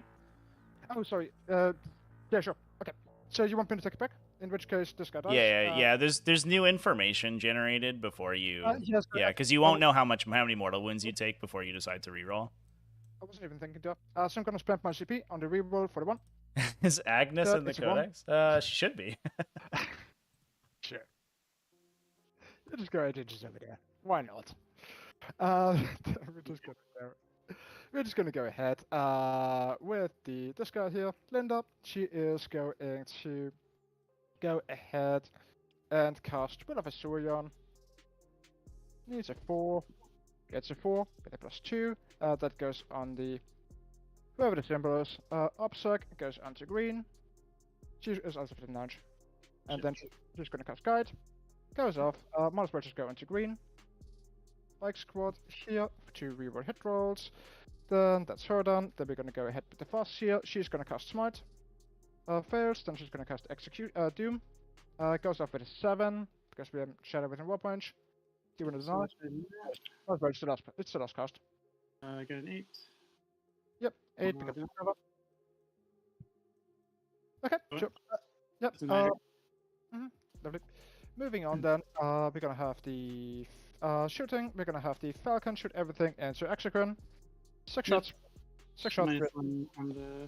I'll transhuman. Cool. 6 shots for Shuriken Cannon. 2 auto wounds, 1 on the 5 up. Yeah, losing the Exocrine here could be disastrous because we lose the home objective. 6 damage. So kill it. And the Exocrine goes down. Brutal. So that now Behareth, assuming he stays there, Or the Viper? I'm not sure the Viper's on the objective, to be honest. Then I'm gonna pay the TCP. It's to fire and fade. Over to here. Love this play, chat. Yep, that's it done. Fast here, gonna shoot everything into the upsack neutral. Going to use getting the Falcon up in here to other 2 attacks, which will score the be behind enemy lines in the opponent's table core this coming turn. I guess the Rangers didn't embark. They must have flubbed their movement on the quicken. I'm gonna put a 5 down. So 4 mortal wounds in total on this neutral. Yep. Yep. Then she's gonna battle focus. So if we can, this Neurothrop is not protected by the Maliceptor currently. If the Neurothrop dies, there's going to be no objective secured on objective 3 or objective 1. And so Cmob may be down to a 4-point primary. Doesn't matter. Windwater, shoot everything into the upsack neutral. 20 shots. That would be huge. Would cut him to 40, maybe 42 on primary. Which I do think, assuming Max maxes, which he should here, will certainly secure him the win. All right, Neurothrow. 5 saves going through on the 3+. He does have a CP to reroll one of these.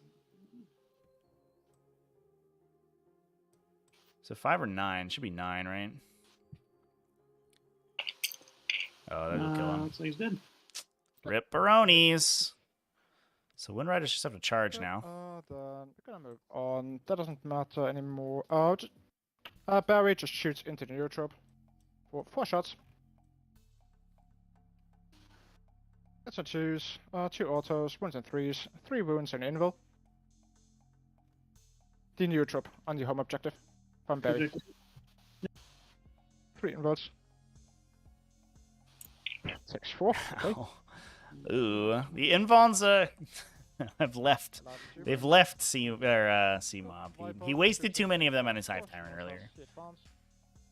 It's on 4s, 1s and 5s. 1 wound invul. Not like this Neurothrop. Don't die. This is on the Neurothrop too. Don't die like this, buddy. Only 1 damage. So you can't die. Perfect. Oh, that's him done. We go into charge race. Going to have the Wind Riders here charge into the neutral using the 6, and the second die is going to be a 5, so an 11. We're just gonna go ahead right over here. Just getting the 5 models on the objective. And just getting as far away from the Maliceptor as we can. Okay. And you just go here. You can fly anywhere, right? Yeah, if I. Yeah. Yep, cool, so it doesn't matter. We just have Barry charging the neutral. Cool, then. Wait. Oh, yeah. Should I be at 2? Am I at 2? I should be at 2, right? Yeah, he took 4 damage earlier. Yeah. Okay. Yeah. Cool. We're gonna stop with Barry because why not? 6 attacks on him. Hits on 2s. 1 explosion. Wounds and 4s. 2 wounds on the end. Stay strong, Neurothrop. Can you fail one of those? Maybe that second one. Ooh. You can. Yeah, I'll CP that.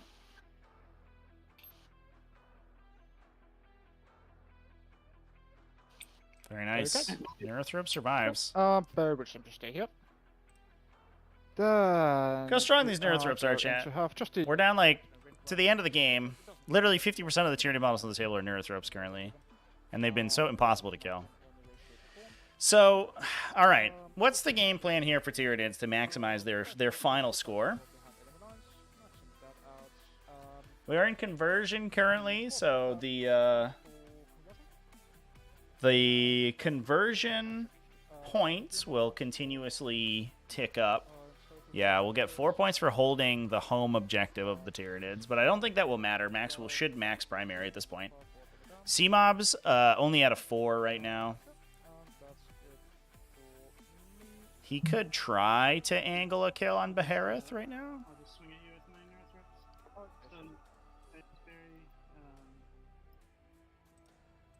Neurothrop. Let's see. They're on the wall. He'll come here. Oh, so we can get around the wall to try to smite. That's cute. Fight you. I love that. Should be able to get the Maliceptor back to this objective so he can prevent losing points on the tertiary. But I don't think there's any way that Cmob grabs an 8er here. 1 wound on your warlocks. No AP.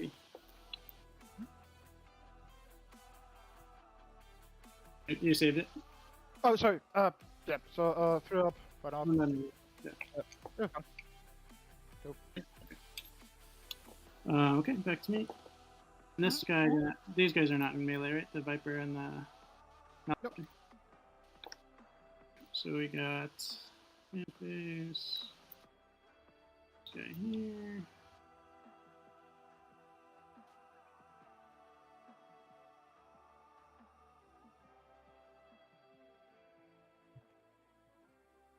I score just 4. Yeah.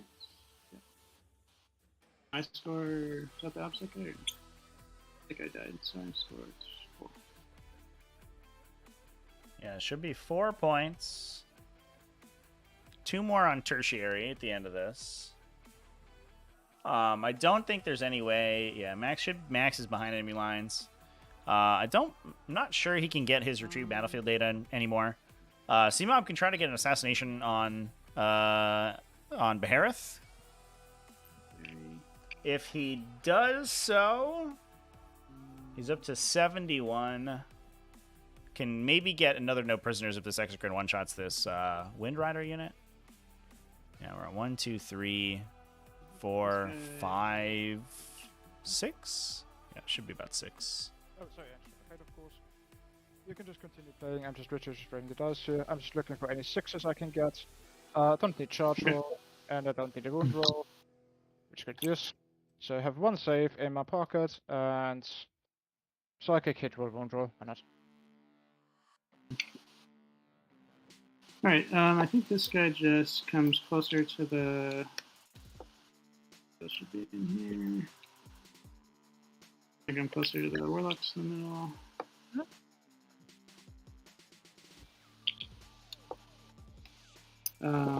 Stay there, stay there, stay there. I think everything's good. So we got movement, that's movement. Big phase.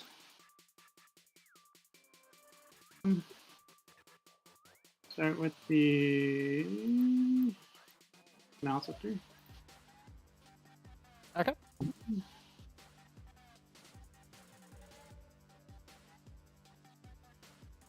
A neuroparasite. I'll do. Start the neurothreat in the middle, so he'll do a smite. Okay, new drop smite. Go, goes off. 6. So 2 mortals, goes back. 4 mortals. There's a super smite. Oh, sorry, 4. There's still kicks 2 bucks. Oh, there we are. Okay. And then he will do a.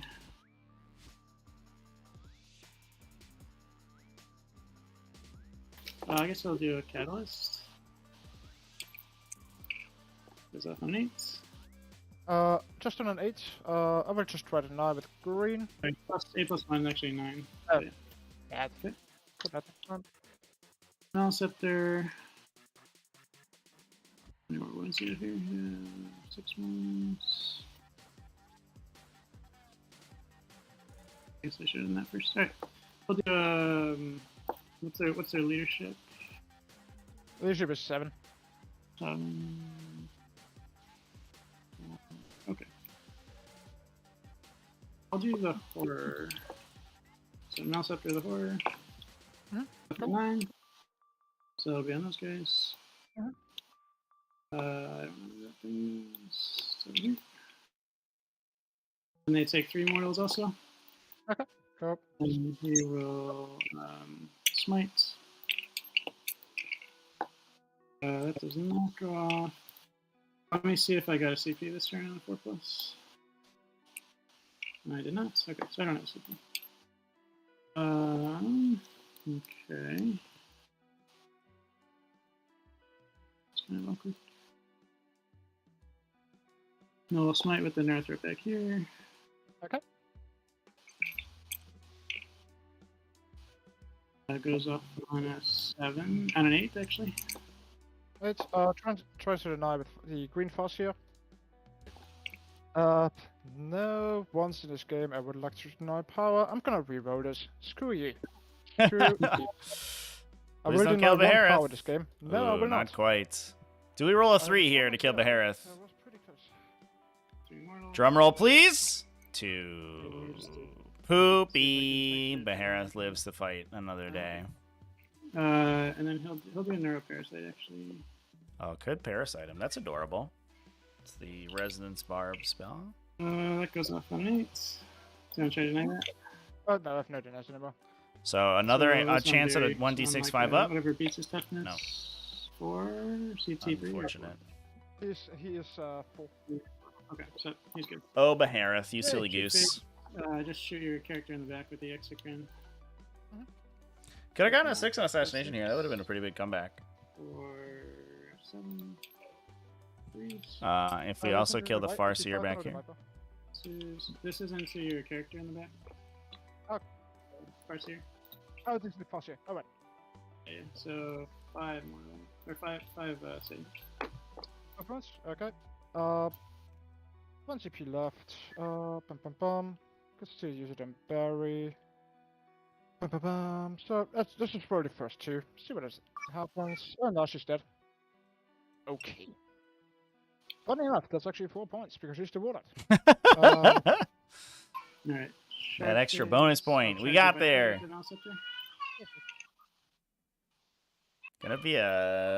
It's gonna be a close finish. I think Eldari are solidly in the winner's seat here. But Cmob made an incredible show of it. I'll do the big swings. 'Cause I think basically all MaxG has to do here is sit down and pass the turn, and he will score out the remainder of his primary. And that will be GG. Damage.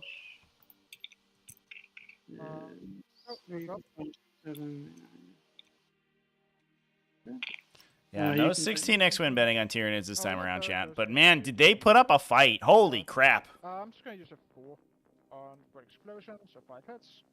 1 to the 2. Why did I do that? That doesn't matter. So 5 hits basically with an explosion. So 7 hits in total, 1 to 4s. 6 wounds on the anvil.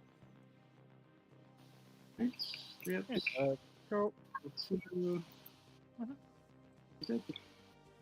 Yep.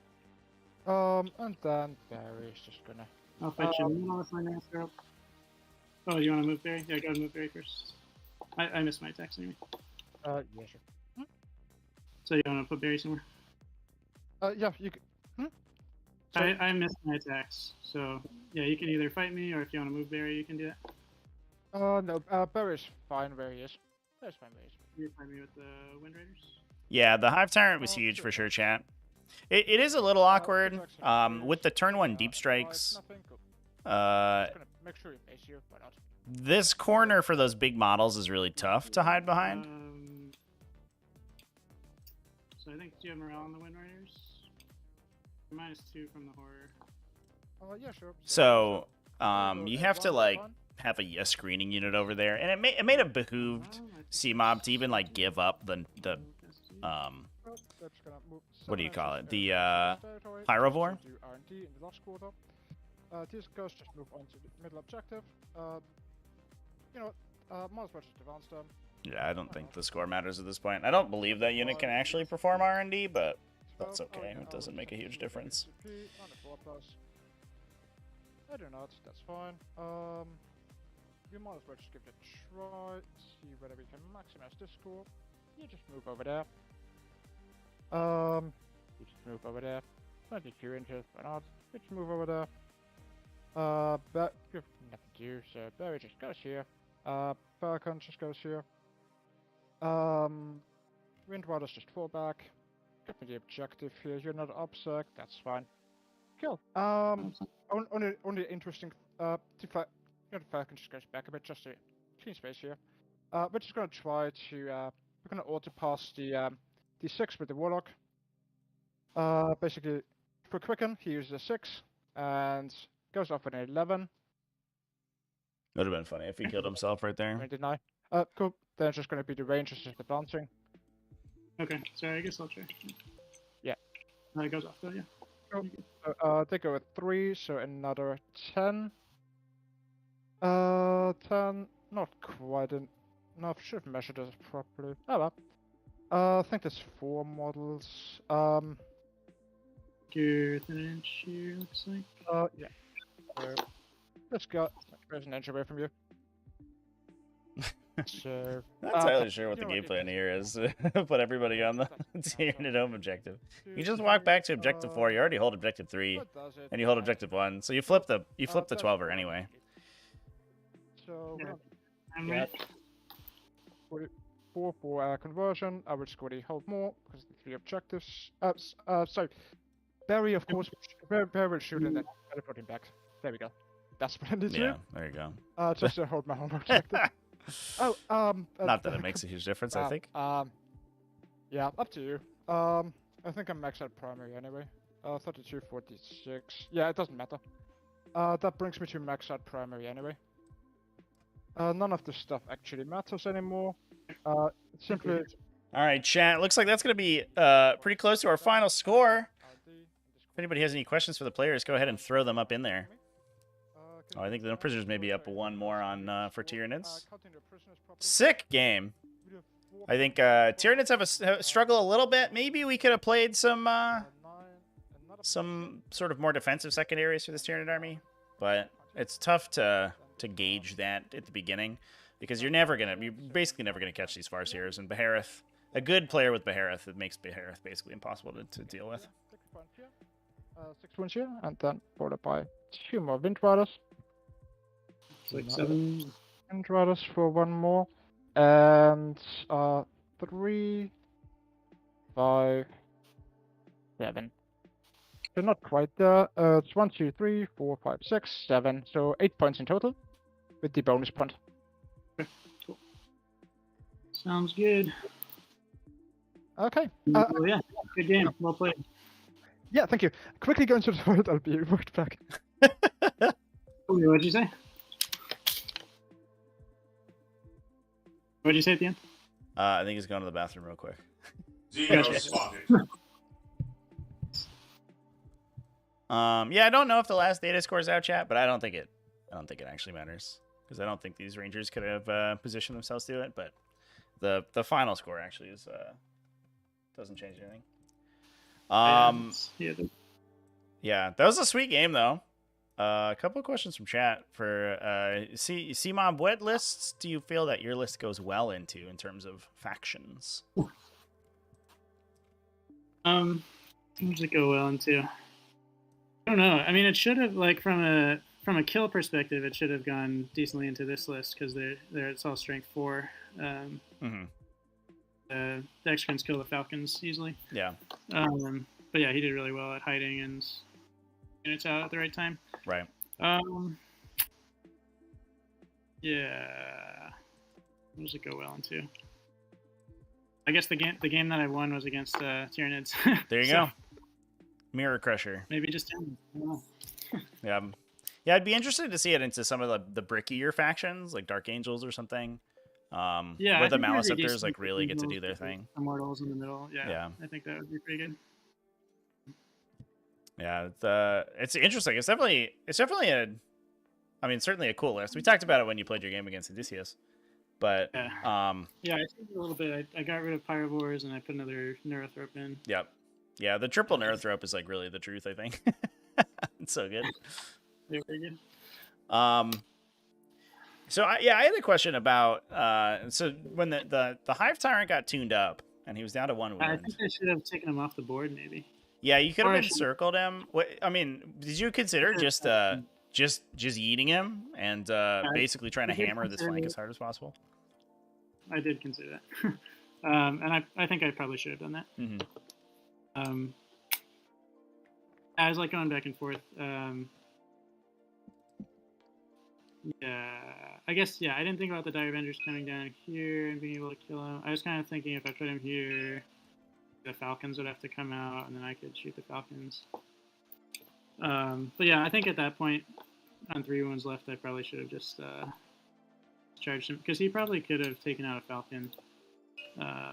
Yeah. He could get into it. I guess it would depend on it. In hindsight, if he gets too aggressive, that Falcon exploding might have killed him, which would have been funny. But I think at the very least, yeah.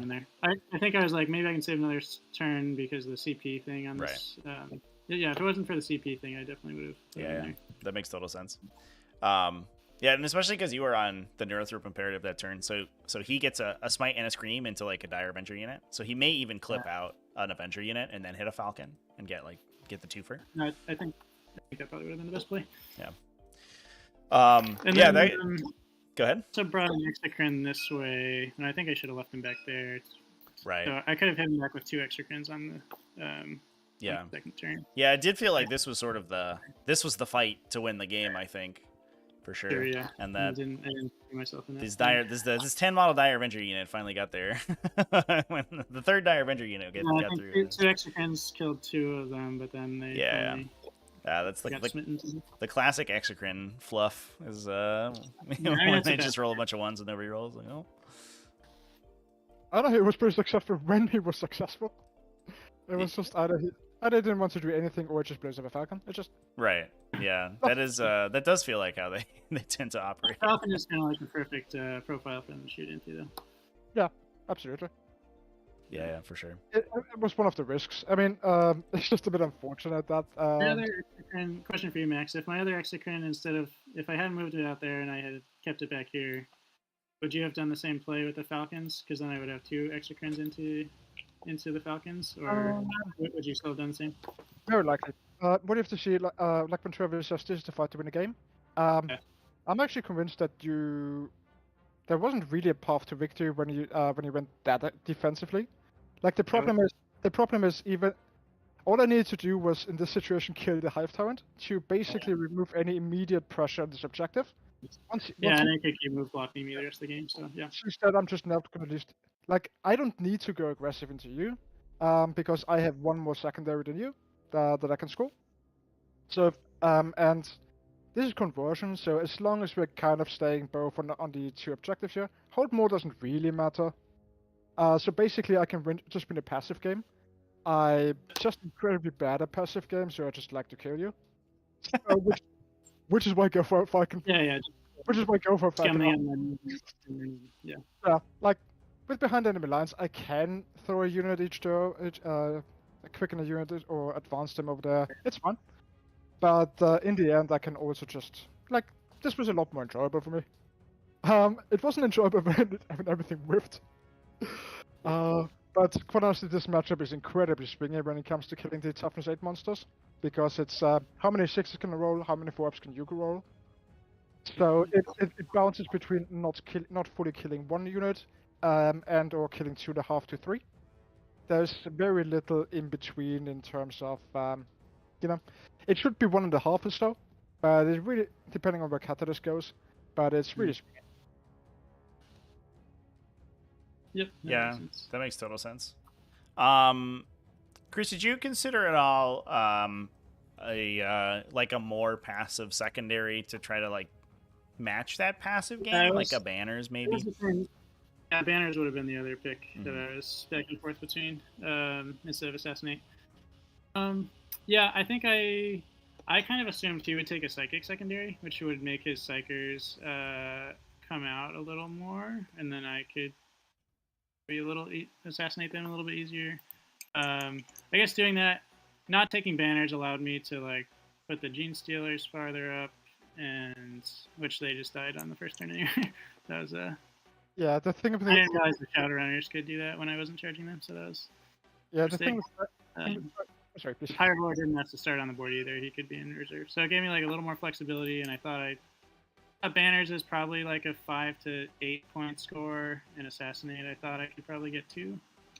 I ended up getting 1 character. Yeah, it is. I think it was unfortunate that the Hive Tyrant died when it did, and you were 1 CP less. Because if you could have impacted Behareth when he was in the middle objective, then that was just like just an unfortunate turn of events, I think. But yeah, Behareth is often in danger for sure. One wound left. Yeah, I mean the biggest thing that defines how this matchup goes is simply who goes first. Because if I'm going first, he's just, especially the way he deployed, it was just doing the same thing I do here now. Just with the major difference is that the execute will just be at -1 to hit, but for the most part, it's just everything else is just blocked in. I just have I can redeploy more offensively, meaning that I get my extra mortals from the fast here, and I get an extra unit of shuriken bikes over there, meaning that I can very realistically just bracket this one, and then put it in with an additional -1, so it does very little from here on. It just especially also you're not getting this objective then, because I can move block that side, so it completely swings. Like which is kind of nice for the viewers, but bad for me. Doing something nice for the viewers.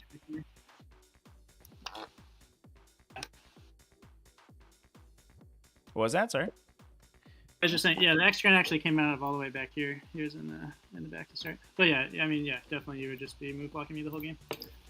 You were anyway. Yeah. I don't know, maybe Mouse up here, but I think he probably was just too out in the open at that point. Yeah, for sure. Question from Dr. Dietz. Max, how do you feel about your list in Guard Land? Once you start contending with Astra Militarum. I find Guard to be far less of a problem than Dark Angels or Grey Knights. Grey Knights is probably the hardest matchup in this list. Oh, that's I'm bad news for you. Yeah, it's in the tournament. It's single elimination. Sometimes you play Grey Knights and you get paired into 2 Craftwares. Sometimes you play Craftwares and you get paired into whoever brings Grey Knights these days. Yeah. God damn it. Why do you have to be weird, Patrick? Why do you have to be weird? I mean, there are 2 Grey Knights players. There's exactly as many Grey Knights players as there are Asuryani players. So, like, really, you're meant for each other. I mean, Grey Knights are really underestimated. It's actually a good faction now, but nobody plays them normally. Yeah, they come out of the woodwork occasionally. Every once in a while, you get a Grey Knights. Isn't it just Headstrong playing them? Yeah, I mean they show up sometimes. But I'm not gonna say nobody plays them for sure. I think you're playing Grey Knights next, right? I think that's your next match. Yes. Yeah. Yeah. Oh well. Feel a little trepidation? You'll get there, I believe. Just go first. Just go first, yeah. I mean, then again, I would like to go second just so I can keep a 100% win rate over this last year. If going first. So. There you go. There you go. Fair enough. All right. Well, thank you too. Max, congratulations on taking it down, and thank you too for a sweet game. When that the Tyrant survived and then the Falcon exploded in the beginning there and like just killed a bunch of Dire Avengers, we were like we were freaking out a little bit. We were like, oh my god, that was insane. Certainly made it very exciting, so I appreciate that. Yeah, so thanks you too. I'll let you go, but good luck in your next game, Max. We're looking forward to seeing you back. Yay! Game X. See you. Bye. Cheers. Yeah, cheers. Okay, everybody. That is going to be the game. Sick game. I think Tyranids, I think that there was a universe where Cmob goes for the throat in that round 2 and just cracks half the Asuryani army into dust and pushes it for the win. I think that would have been sick if that had been made manifest. Anyway, thanks everyone for joining and watching. We're gonna be have a little bit of downtime until Monday morning. The next one, our first round of 8 game, is scheduled for 7 a.m. on Monday, U.S. Eastern time. And that one is going to be... that is Josie versus Ash. So that'll be Necrons versus Orcs. I think that's going to be an exciting one. The Xenos fight. See if Ash can go first or if Josie can just airplane a bunch of Orcs to death. I know Josie feels okay about that matchup, and I'm interested to see how well those Catan do against the Orcs. So that should be a good one.